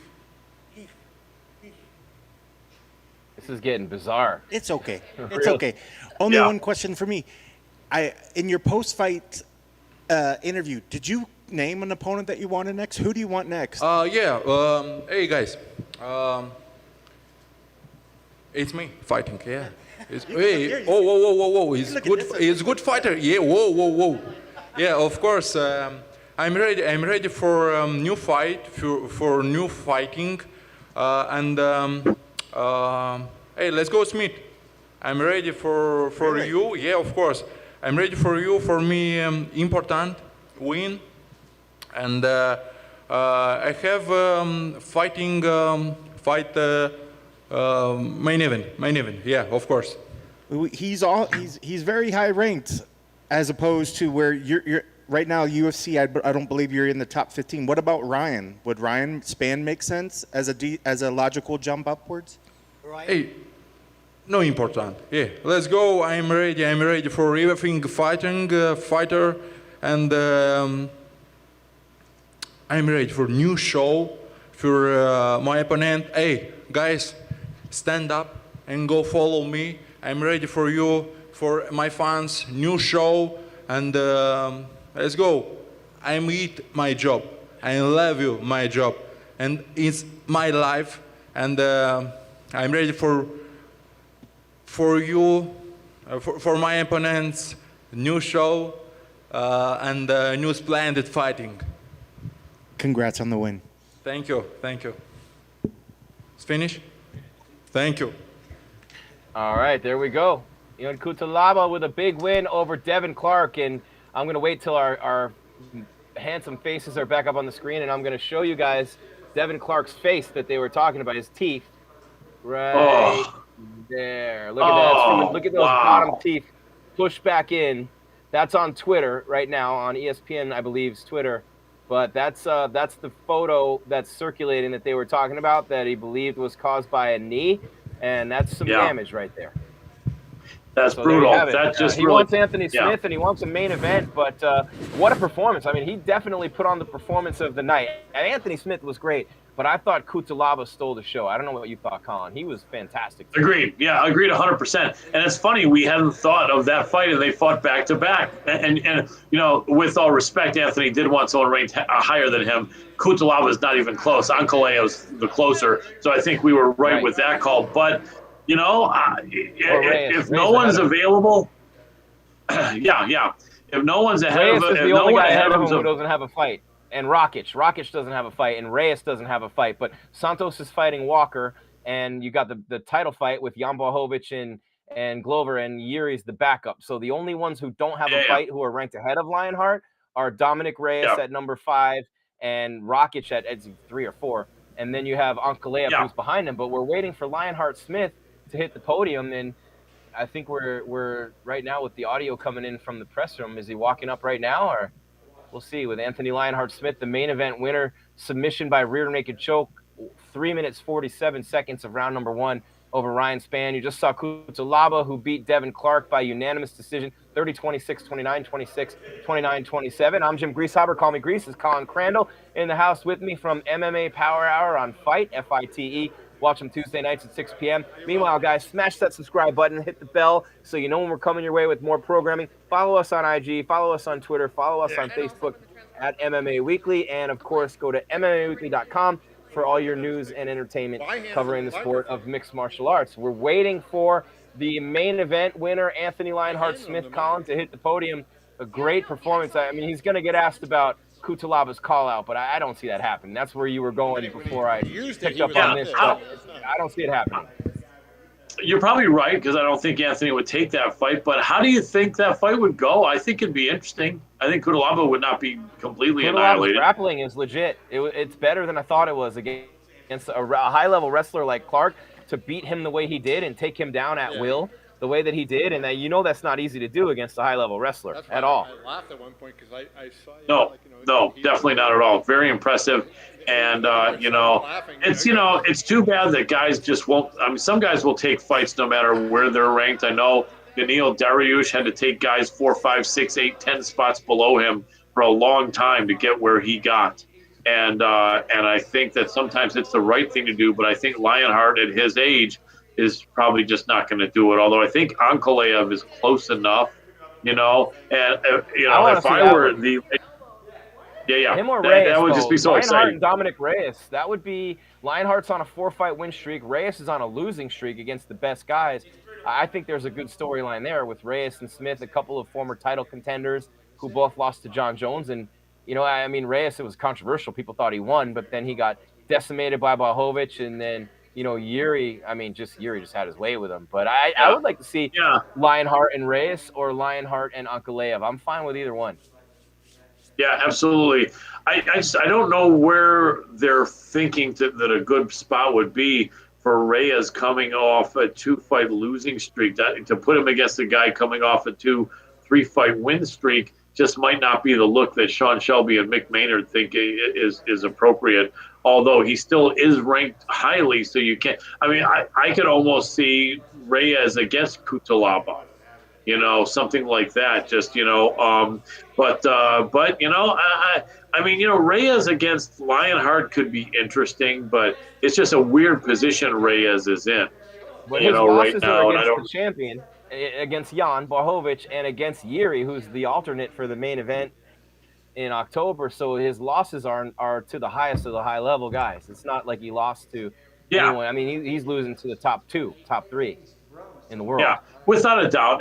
And you know, and I could be wrong. That his confidence still could be high, and his corner might still be excited to give him a spot against someone ranked near him. I don't know. It's going to be interesting to see. That's one thing that is for sure. You know, it may not be the most stacked division out there, but it's starting to get very interesting at the 205-pound weight class in the UFC, and we'll have to see what comes up, because, you know, unlike when John Jones was the champ, a lot of these guys have a very good chance against Jan Blachowicz, and so it's going to be really, really interesting to see what happens. Jan's a great guy though, and a veteran, and a hell of a tough dude. You got something going on? I'm trying to grab that monster. I can't get it. That monster. Where is it? I can't. It's on the podium in Vegas. Look, oh yeah, I can't get it. Where is it? Come on. It's a long show, Colin. It's a long day. We're waiting for Lionheart Smith. Come on, guys. It's a fight night. Speed it up. I mean, you remember those pay-per-views where he would sit there for like an hour and a half waiting for the main event fighter to come out? Like, yes. Yes. Snickers commercial. Many times. Yeah, the West Coast, it'd be like midnight or 12:30 a.m. and the press would still be in there. Someone just said something to make the press in attendance laugh.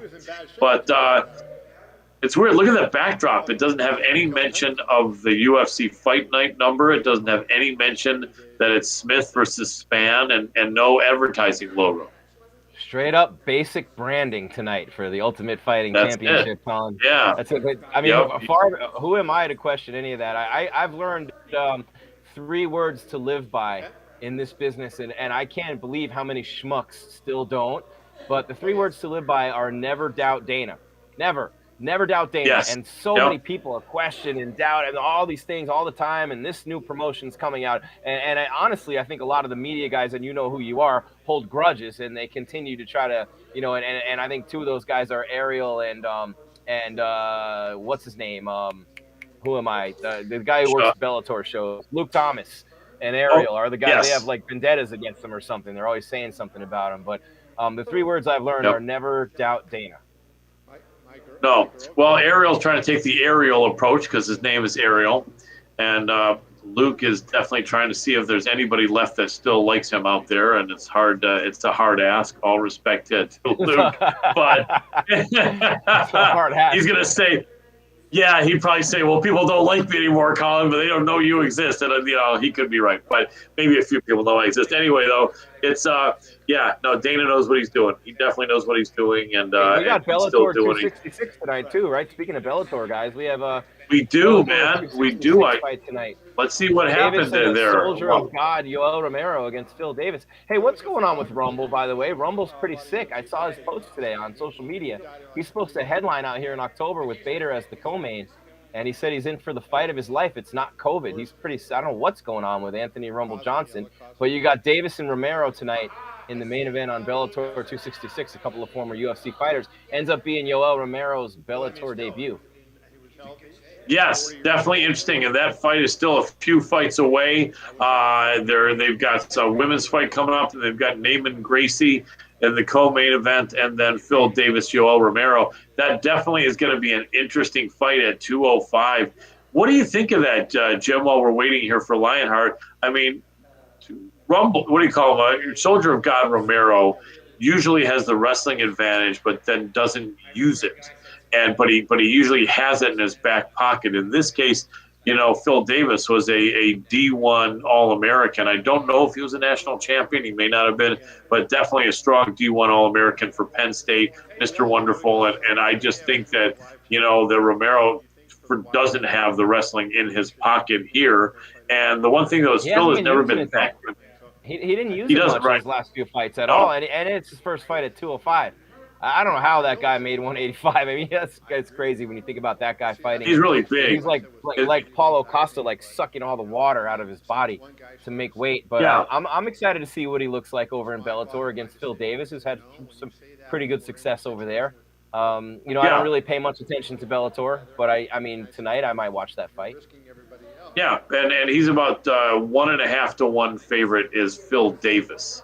So it's interesting, but you could say that Davis is a longtime Bellator guy, having been in the UFC for a while. But you wonder if there's a longtime Bellator guy, if he kind of feels like he's representing Bellator or defending the Bellator reputation here against an interloper from the UFC. And I think some people will feel that, and they'd love to see a Phil Davis win. Both are really good guys, and it'd be interesting to see what happens. What I want to see? I'll tell you what I want to see. I want to see Lionheart Smith get to the dang podium already. That's what I want to see. Yeah, it would be nice. I mean, I don't know what he's doing. Maybe he's signing autographs. Yeah, the Lionheart definitely has the heart of a lion, but maybe he has an appetite of a lion, and he's eating a bunch of stuff now. I don't know. What do you think, Jim? What if they were to let the fighters eat on the podium as they're answering questions? Would that be an interesting look, you think? I don't know. Yeah, I mean, why not? I mean, just multitasking, right? I just I think it's going to be a minute. He's got a couple interviews to do. You know, he's got you know, they got the post-fight show. They have him on live, and then he's got to clean up a little bit. And usually they'll come right to the back. You know, obviously there won't be any Dana tonight. It'll just be Lionheart Smith to close the show. But you know, he's got a little bit of a chip on his shoulder. He really has a chip on his shoulder tonight. He went at Ryan Spann, stood over him. And I don't think that was about Ryan Spann as much as it was Anthony Smith just feeling disrespected in general, man. He talked about how, you know, in his post-fight interview got a little heated, and they muted most of it on ESPN Plus, so you couldn't even hear it. And it was just mostly and that's out of character for Lionheart Smith. Got a little fed up with the way people talk about him, and I'm actually like really looking forward to, you know, to seeing him take the podium here tonight and hear what he has to say. Yeah, for sure. I mean, it just shows that when he's got his expensive pinstripe suit on or other good-looking suits, he's very calm. He's in commentator mode, and he'll never use any foul language. But he's a fighter, and when you're in there with your trunks on and nothing else, and you're fired up and you just won, and a lot was on the line, he was fired up, and he wasn't thinking about censoring himself or anything. And but it'll be interesting to hear him give us the translation that actually will be allowed to go over the air about what his feelings were and what he said. You know, you're arguing against yourself, because if I don't know what they're arguing about in the press room. We got the ambient sound coming in from the press room, Scott. I don't know what the topic of discussion is in there, but they're waiting for we couldn't be there. Like we are. We could be there. We'd be in all it. that much. I kind of like my spot right here. I don't. Correct. I don't mind it at all. You know what I miss is that during the week. You know, that's true. You know what the cool thing was? No, I agree. Before the pandemic era, when they would put food out under a cloche that was just beautiful and really, really high quality meals, I kind of missed that, because after the pandemic, everything has to be separated. And, you know, speaking of which, I don't think we'll ever see these buffets ever again. Like, I don't know if you have Sizzler in Arizona, but, you know, Hometown Buffet or other places where people can, you know, go and serve. Buffets are open in Vegas again, man. I love the Wynn Buffet and the Caesars Buffet. I love going up there. I wanted to go to Fight Week this week and, you know, be there. But Media Day is not the same anymore. We used to be able to get one-on-ones and wait out the line of the scrum. And now it's like everyone just goes to the podium. And as long as you have one person there from the organization, and it's always Scott for us, you got what they're giving you. And there's no chance to really, you know, I go to a couple of them and you get a couple footage in, but it's almost like a press conference format now in the media days, when it was like, you know, up close and personal with the fighters. So the pandemic has definitely changed things a lot for us and for what we do. But I mean, it's still a lot of fun. I want to be up there for this fight week, but I'm not going to go. I got other things going on here, and I would like to be there. And we'll be live next week. That's going to be a lot of fun. I'll be out on location. Jeff will be back, and you guys have a big show Tuesday, I'm sure. And I'm just waiting for Lionheart Smith to come on in, you know. To come on. How does one get into MMA media? Michael Stone wants to know, how does one get into MMA media? I've been in the media for 26 years. I've done, and I hate the word media, but I covered the NBA, NBA Finals, Super Bowls, Final Fours, BCS games for radio stations all over the country in Miami, Phoenix, New York, and big stations. And I did a lot of TV over the years. And about 10 years ago, I met Ryan Bader, CB Dollaway, and Aaron Simpson at a fundraiser for Arizona State Wrestling out here in Phoenix, and we started a show called the Power MMA Show, which was the first radio show on a major sports station in America. And I've had guys say, we had a show on radio before you. Yeah, but 1,000-watt, you know, in the middle of the sticks. I'm talking the first major radio on KTAR, one of the top stations in the country. So we did that, and then it just kind of grew from there. But to get into the MMA media, I mean, like you guys were mentioning Ariel in the chat, like the days of what Ariel did are gone, when there weren't very many people covering the sport. And if you were one of the first people there, and you give us credit, he was there all the time and he built a big audience. Those days are gone. But now it's more about, I think, people start as lower level. They're writing articles. They're coming on a little bit here and there to get the credentials from a big organization like us or some of the other big websites that are around. You know, it's tough to break in on ESPN and places like that. I'll be doing a show on ESPN radio or across the country once a month starting in December that Ariel used to host. I'm going to be taking that over. But I've been doing it for 10 years, man. And I did it by starting my own thing and somehow got lucky enough to get credentials. And this was in 2013. My first event was Weidman Silva at 162. And we had a guy named Jose Youngs. You guys probably know him. He's on one of the other websites. Jose was he worked for us, and he used to cover some of the events. And I believe the first one he covered for us was Ronda Rousey in Anaheim in 2012. So we sent Jose to a bunch of them, and I started going to some of them. And then I went to all the ones in Vegas, LA, and I don't know. It's just the MMA Weekly thing happened last year for me. It's not an easy thing to do, but if you love it and you really just don't take no for an answer, just start sending your stuff out there and try to find a way, right, Colin? I mean, like anything else, you can do it. Absolutely well stated, Jim. And you are one of the most experienced veteran MMA journalists in this business. And no, you're great. It's not age, experience. It's experience and quality and skill and putting in your time. So I think that to start out, just like Jim said, you got to just try to get in there. But the more you know, the better it is. And I think that you'll see a lot of young guys in there. They come and go, but I think just putting in the time, and if you've been watching for years and really know the game, that'll really help. Or if you don't, but you want to, just really immerse yourself in it and do some homework. That's a big thing. Nothing comes easy. And in the media, it's still hard to get opportunities. More people are looking for opportunities in MMA media now than ever before. I think in the early days, I remember like Jim was alluding to, Ariel Helwani was one of the first guys that really embraced YouTube for MMA. And he was all over YouTube all the time. I think he was in his mid-20s. He's done a great job in his career, no doubt. He has. Someone thought we were making fun of him. We're not making fun of him. We're saying he has a thing for Dana. No. And if you go back and over the years, they have a thing going back and forth. We weren't making fun of him. I don't mind him. He's never done anything to me.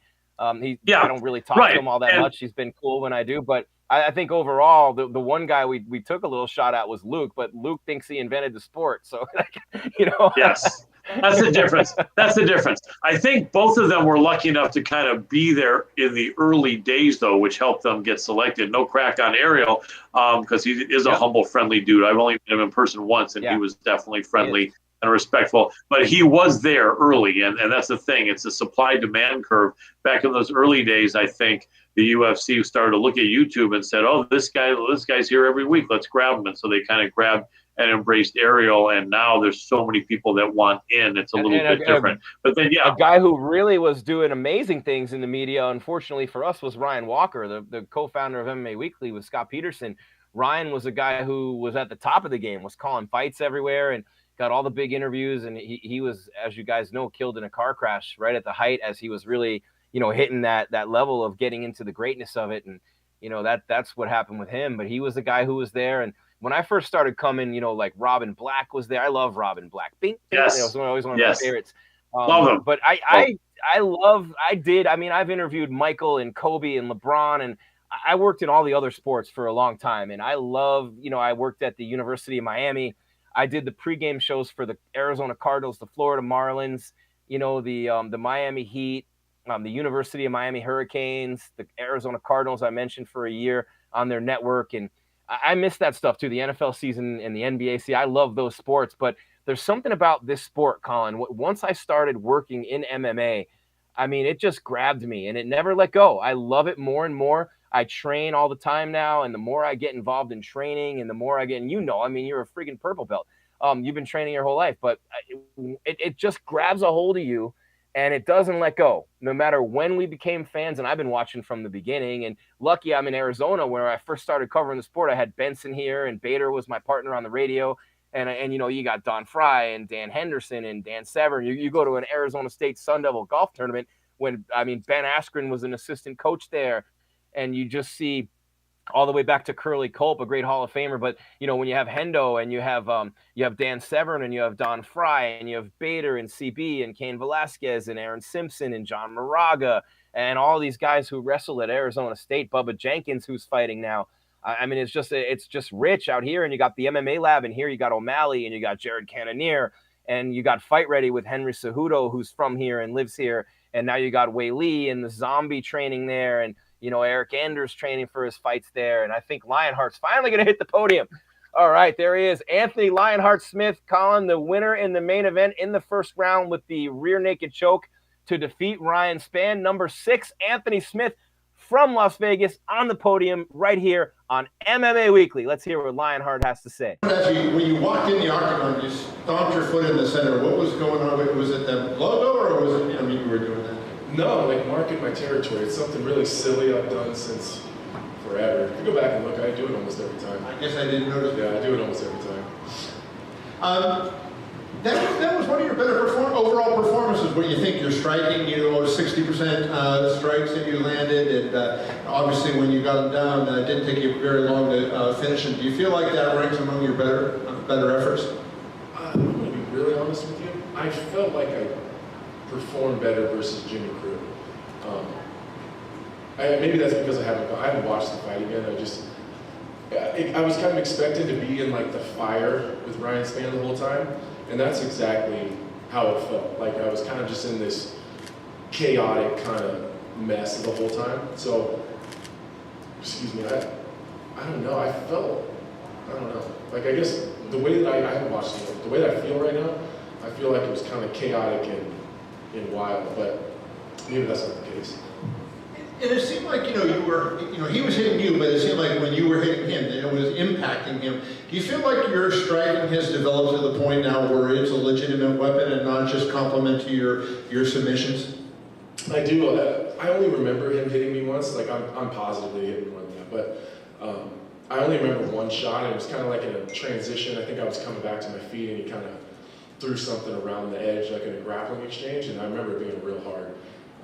Didn't hurt me or anything, but I do remember thinking like, okay, we probably want to take one of those clean. Yeah, I'm sitting down on my punches. I'm carrying a little bit of weight. I'm a little heavier than I typically been. Not much, a little bit, but I mean, you transfer 7 or 8 pounds of mass into one punch. I think that makes a big difference. Technically, I'm just getting better. I think that I'm in better position. I think that comes with the footwork. With Mark Montoya and Danny Molina, I think I'm positionally not out of position as much as I used to be.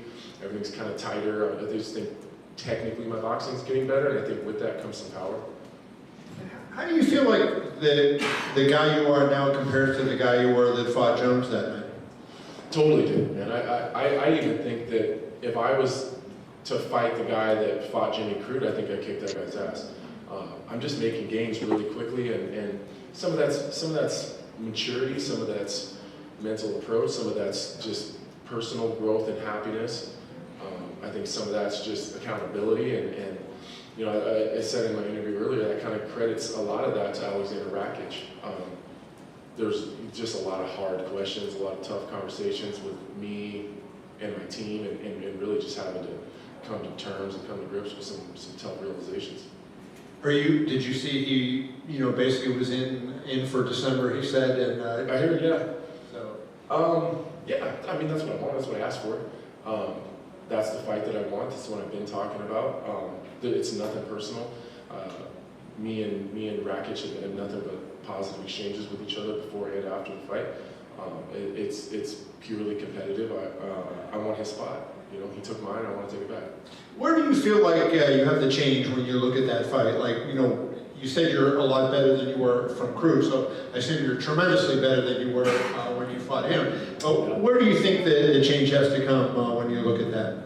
I mean, if you just go back and you look at the fight fundamentally and technically, I allowed him to kind of lay on me. I think I just kind of checked out mentally a little bit. I think that a lot of that is some personal things I had going on. And again, I say that, and I want to clarify, like, my life is great. Like, my family's fantastic. I've got a wonderful, beautiful wife. My kids are great. Everyone's healthy. Like, I don't have a terrible life. But I've been very honest that I do have I got some demons and some personal things that I deal with that I have since I was a kid. So I just wasn't in the greatest place then.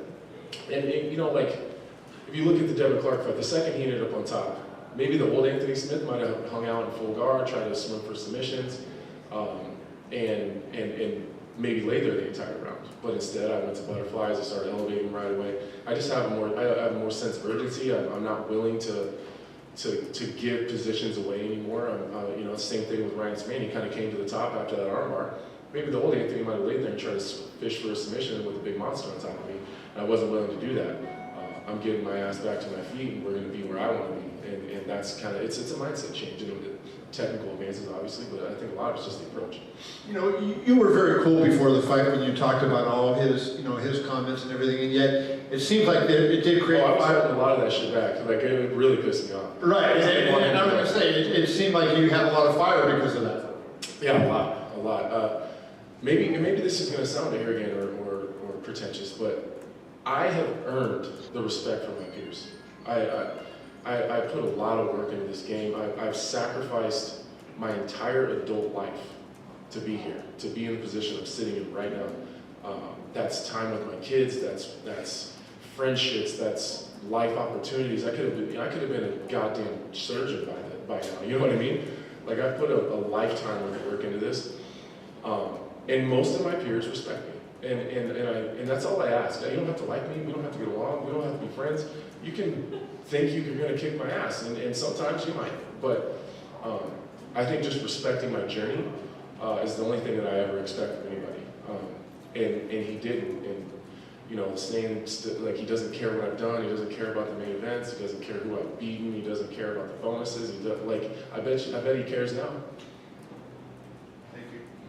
And so, actually, just jumping off that, talking about respect from your peers, I don't know if you saw Daniel Cormier's tweet about you. It was right in the middle of the sort of skirmish you're having. He said, I have no problem with the way Anthony just acted. When you talk all that shit, you get beat the way Ryan Spann just got beat. We don't need to shake hands and hug. Anthony is an OG and does not play. Easy night for him.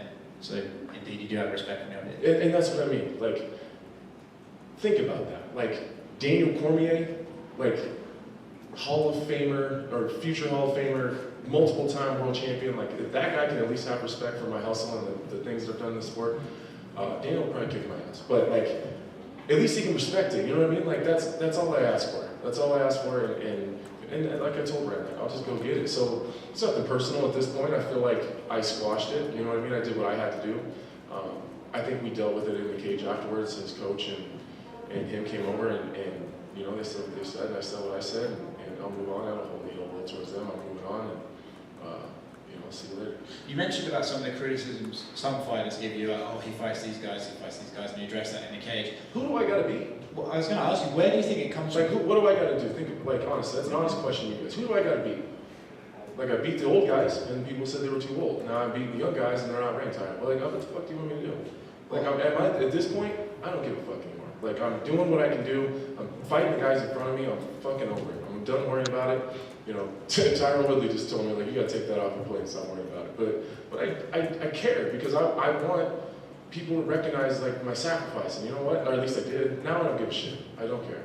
I'm gonna do my own thing, and fucking like it or not, I'm here. It's funny, my theory was, I think sometimes you get overlooked by some of the guys because you're so mild-mannered and well-spoken and articulate with your thoughts that sometimes it's kind of easy to brush you aside, like, oh, this guy's not tough or something, and then you kind of just change that persona. Yeah, like, I'm over it. I'm over it. I'll be nice and articulate on the desk when I'm talking about the fights that are in front of me when I'm working. Aside from that, like, I'm not trying to ruffle any feathers. I'm not trying to piss anybody off. I'm just trying to get what I've earned, and that's all I want. At this point, I don't even care. I don't care, but, like, when I have a microphone in my face and I'm feeling a certain way, I'm just gonna say it. I know you say you don't care, but it must feel quite nice to have a performance like that with a first round finish. Really good. Felt really good. Congratulations. When you have that moment when you actually get to sort of, I guess, shut up your opponent after what he said, at the very end of the fight, I know us as fans a lot of times are like, man, I'm glad they sort of squashed it in the cage and I got to see it. Is there ever a point as a fighter you're just like, bro, we just finished it. I don't want you to take my moment. I don't need to have you come over to me at this moment. Would you rather that sometimes that would happen after the fight? Like, let you guys... No, I'm glad we did it, by the way. Because I think I would have felt bad afterwards. A lot of that stuff, there's adrenaline, there's a lot of testosterone flowing in there, there's a lot of emotions. It was a big fight for both of us, and let's not pretend, like, they were upset about it, let's not pretend like Ryan Spann wasn't gonna rub that shit in my face if he beat me. So I wasn't even trying to rub it in his face. That was just my first initial reaction. Like, the second he tapped and the ref was pulling me off, my initial reaction was like, where was that ass whooping that you were bringing for me? You know, like, that was my thought, because that's what I've been running through my head since he said it. Like, it's just, you know, and maybe I'm like on some Michael Jordan shit where I'm just making shit up in my head and making a mountain out of a molehill just because that's what I need to do. I don't know. But the fact is, it genuinely bothered me, and so that was my emotional reaction immediately. And I'm glad we got it over with. You know, like he said it, like he's trying to feed his family, I'm trying to feed mine. We both really wanted this. It's just part of the game. It's fun. I think people are just more surprised that it's me. Like I don't typically get crazy emotional like that, but you know, maybe I'm just caring less. And you mentioned a lot of times recently about the disrespect. Where do you feel that you get the most disrespect from? Is it from us, the media? Is it the fans? Or is it the other fighters? You know, I think that the media actually does really well by me, for the most part. You know, I was a little butthurt like after the Glover fight, you know what I mean? But you know, I was pretty pissed after that, but because I felt a little bit betrayed. Like I've always gone out of my way to give the media all the time that they ask for. I don't think you guys can probably find one media member I've ever been disrespectful to or probably told no, or like I give them a lot of my time because you guys have a job to do too. So I felt a little bit, I don't know, just betrayed. You know what I mean? Like, you know, I go out of my way to do that, and then I get kind of shit on after that. But the media's been fantastic to me. I feel like I'm kind of on the media side a little bit, you know, with my radio show and broadcasting with the ESPN. So I don't know. I'm not really too concerned with the fans. It's some of the guys in my weight class, and a little bit the fans, and it's like that. What do you call people that are like not like professional media members like you, but they're not like at home YouTubers? It's like the people that are in between there. Those are the people that piss me off the most. So I see it. You know what I mean? Like I'm on the broadcasting side, so like it's like I can't just say ignore it. It doesn't matter. Like I see the shit all the time, right? Because I'm in that part of the sport now too. So yeah, I don't know, man. I'm over it. You know what I mean? I'm just fucking over it. You've always been honest and open, especially talking about the mental side of things and your feelings. I'd love to get your thoughts. You said after the Rakic fight, you had to deal with some tough realizations. What were some of those realizations that you mentioned? That I wasn't mentally okay at the time. Like I just wasn't where I needed to be. You know, after the Glover fight, I was just in a dark place, and you know, in my head, I'm like, "Devin, you're fine. You're good. Just go in, swing for the fences, get Rakic out of there, and then you'll be back to where you're supposed to be." And like the sad realization is I wasn't okay. I was at every practice. I didn't skip practices. I showed up to every strength and conditioning session. I was at every practice session with Danny, Mark, and Scott. But like showing up and being present are totally different. You know what I mean? Like really being tuned in to what they're saying and the things that we're gonna do is different. I was a little small. You know, I didn't have like the fire that I needed to have to get up off my back. It was kind of just a, okay, you know, like he's not hurting me. I'll just lay here and try to catch him. You know, I didn't have that fire. So like, those are just tough conversations. Like when a guy that's my age and been fighting as long as I've been fighting, when you sit down and someone says, "Hey, I don't think you have the fire anymore," the rest of that conversation leads to retirement. So those are hard conversations to have. So we had the conversation, and it led to, you know, Mark was very, very honest and said, "We have two choices. Do you want to keep fighting and just have fun fights and just round out this career? Or do you want money fights? Or do you want to fight for the title?" And it was like a really easy question to answer. I want the title. So this is what we have to do. There's no options. We have to do this, and this. And if you don't do that, then we're gonna have to restart this conversation and talk about fun fights. I don't want fun fights. You know, Ryan Spann is not fun. You know, Jimmy Crute is not fun. I need fights to get me closer to the title. That's what I do. Like, there's easier fights ahead of me than Alexander Rakic.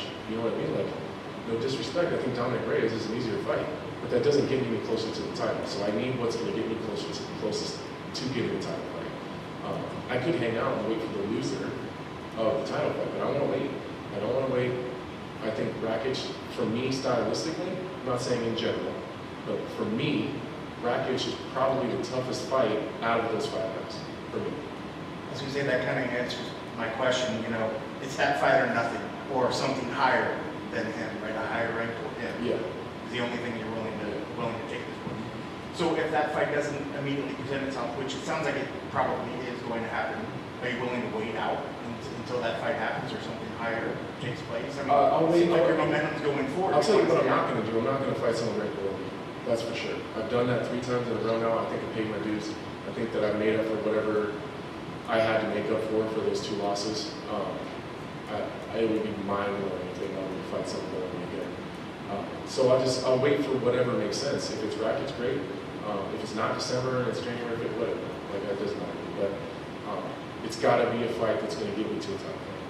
When he won, Cutelaba was just up here calling your name. No, he didn't. No, he didn't. I had to get it clarified because I thought he said it in a post-fight interview out there, and he. That's why I told you guys.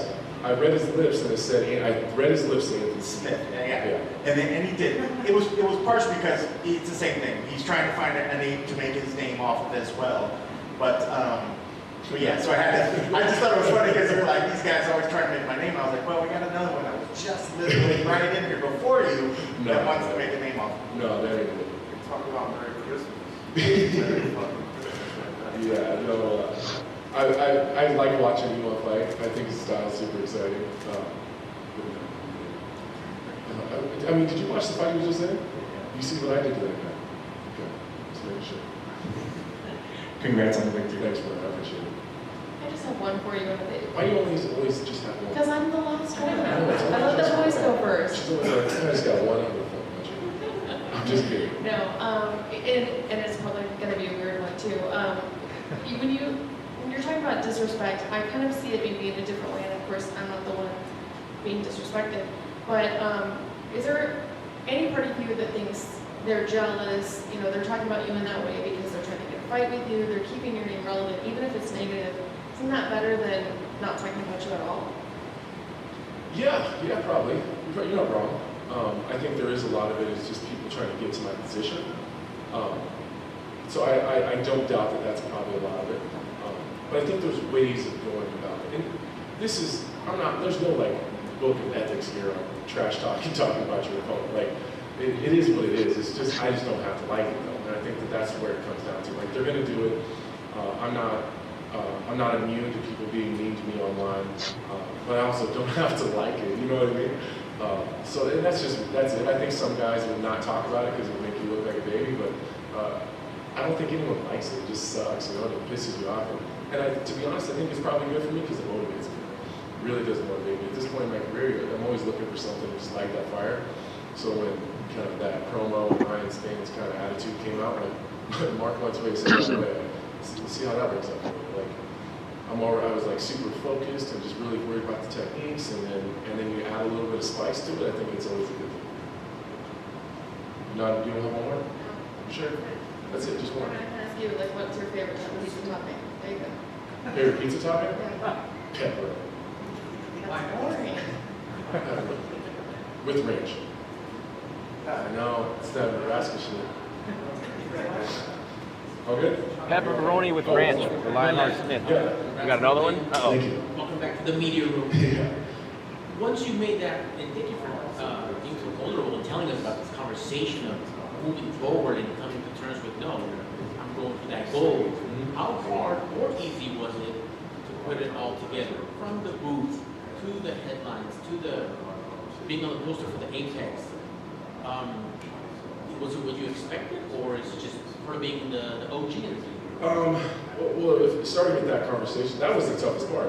Was figuring out what the problem was. That was like, I never felt like I was technically getting work, you know what I mean? Like, Glover's fighting for a title, and I feel like a buzzsaw him for 2 rounds. Love the guy to death. Did you guys see Glover's Facebook, or his Instagram? His entire team bought my t-shirts. Go check out their Instagram. It's like one of the coolest things in the world. He commented and said he wanted one of my shirts, so I sent him one. Like, just, you know, I'll send you one, you send me one back. And his whole team actually purchased shirts on my website. It's pretty cool, but technically I feel like right there with Glover. I didn't feel like Rakic was technically better than me. I just made a lot of mistakes. So the conversation was like, what happened? Like, what's going on here? Why am I losing this fight? So I know I talk a lot about Mark Montoya. It's a lot of conversations with him and my wife, and figuring out like, what is happening. And it all starts up here. It all starts with like if I'm happy and life is good, one of the most dangerous guys in the world. If I'm not, it always shows its ugly face in my fighting career. It's done that since I was a teenager. So we just have to be really, really mindful, making sure that I'm doing the, I guess the maintenance work. You know, like I got this cup, and my entire life, every problem I have, I just throw it in this cup and I never deal with it. Eventually that cup fills up, and And usually it's when I'm in the biggest fight of my life, it overflows and then shit just falls apart. So we just got to manage that cup, and that's where it started. And then the technical stuff, that's easy. I've been doing that, my whole adult life. So that's where it started. And then trying to and balancing the desk stuff and the media stuff. Like, I think Tyron actually did a really good job of explaining. Sometimes you have an analyst hat on too much. Sometimes I just have to take the analyst hat off, listen to my coaches, and just go fight, and just let them do it and stop trying to analyze my own shit. So that's what I came from. All right, thank you, sir. Do you see guys who, and this is just like a kind of a fun question, do you see guys that can talk the talk, walk the walk, and get on the mic and do it? Do you think fighters should embrace the Dominic Cruz, Daniel Cormier, Kenny Florian angle as you have, and elevate your game further by being an analyst, being a play-by-play commentary? No, I don't. It's a lot harder than it looks. It really is. I know, DC and Felder and Dominic and Bisping, those guys make it look so easy. And it seems like they're just out there brohan with their buddies and they're just talking about fights. It's so hard. Just even being at the desk, and their job is 10 times harder than mine, like when they're calling fights live. It's really, really hard, and I credit DC and specifically Bisping and Dan Hardy for helping me out so much and really kind of saving my butt up there, because there's been some times where I froze up and you guys have never even noticed, because Bisping has jumped right in right away and helped me out in some of those situations. So I feel like I'm kind of becoming the veteran a little bit at the desk now as people are transitioning to other places. So I just hope that I can do that. I want to help. Alan Jobann is doing a fantastic job. Tyron is doing a good job up there. Michael Chiesa is doing a good job. Angel Hill, it's not for everybody, so that's for sure. It's hard. Congrats, and look forward to that December fight. Thank you so much. I actually have one more. Was there an illegal knee there that happened in the first? No, as much as I would like to pretend like that was an illegal shot, I was straight to my chest. Yeah, it was hard too. It was really hard. I don't know if I think I heard Mark yelling, so I think Mark thought it was illegal, that knee. It was right in my sternum. I was like, it was hard.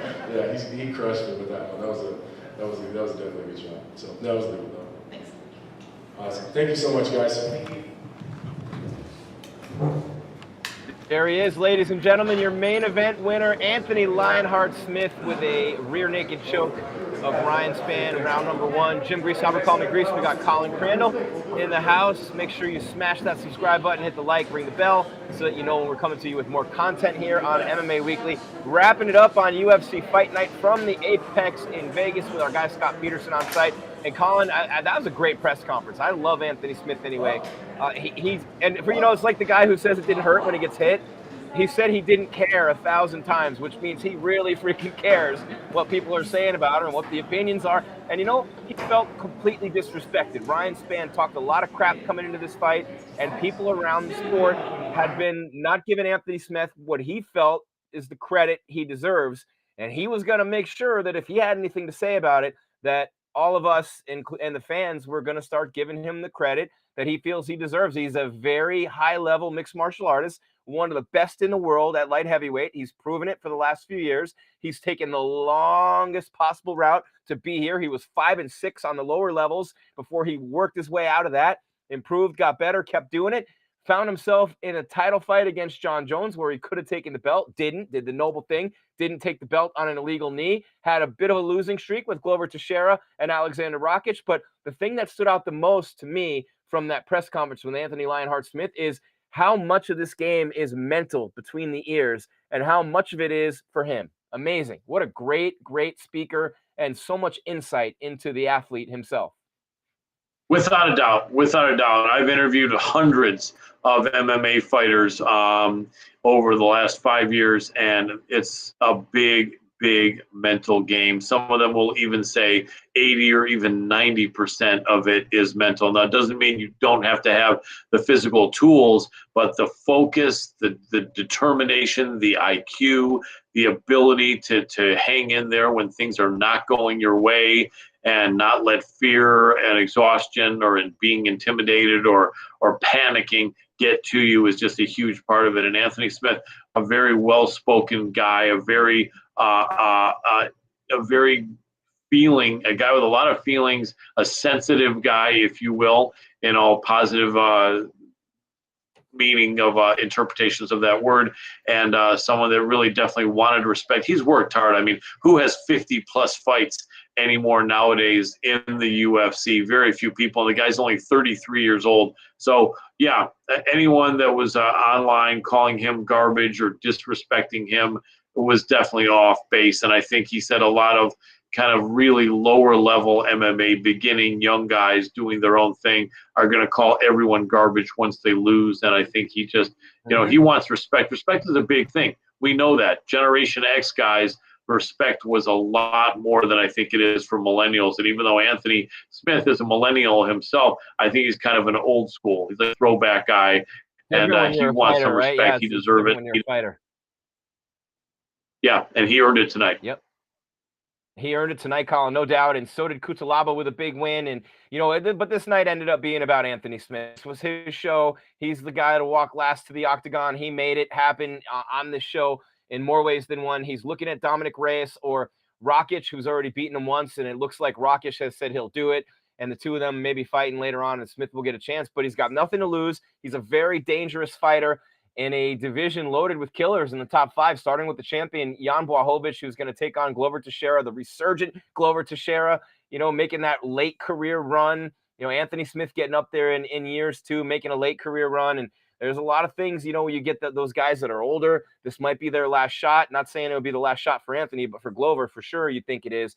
And you got a bunch of guys, even Blachowicz, throw him in this category. Been around a long time. Santos been around a long time. The one guy who really hasn't is Dominic Reyes. He's a great athlete as well. But when I look at this division, you have a lot of guys who have been around a long time, multiple promotions, ton of fights under their belt, so much experience. No Jones, no Cormier, no Gustafsson, no more Rumble Johnson, no more Ryan Bader. A lot of big changing of the guard, man. No more Phil Davis, no more Corey Anderson. All these guys are gone. But the top of this division is as good as it ever has been with the UFC, and Lionheart Smith with a big-time statement tonight, and so much insight on the podium into the mind of a pro athlete and what it takes to succeed, showing the vulnerabilities, the human side. Just, I can't thank him enough for doing that and being so open and honest and candid with all of us here tonight, man. I loved it. I loved working with you tonight. Great night of fights. Always just a blast to share the screen and the stage with you. And we got to do it again sometime, brother. But I say we wrap this up. It's Saturday night. It's almost 8 o'clock here on the West Coast, I should say. And I got some hungry kids. We're gonna go get some wings, and I might suck down a couple cold ones tonight. But I'm happy for Anthony Smith.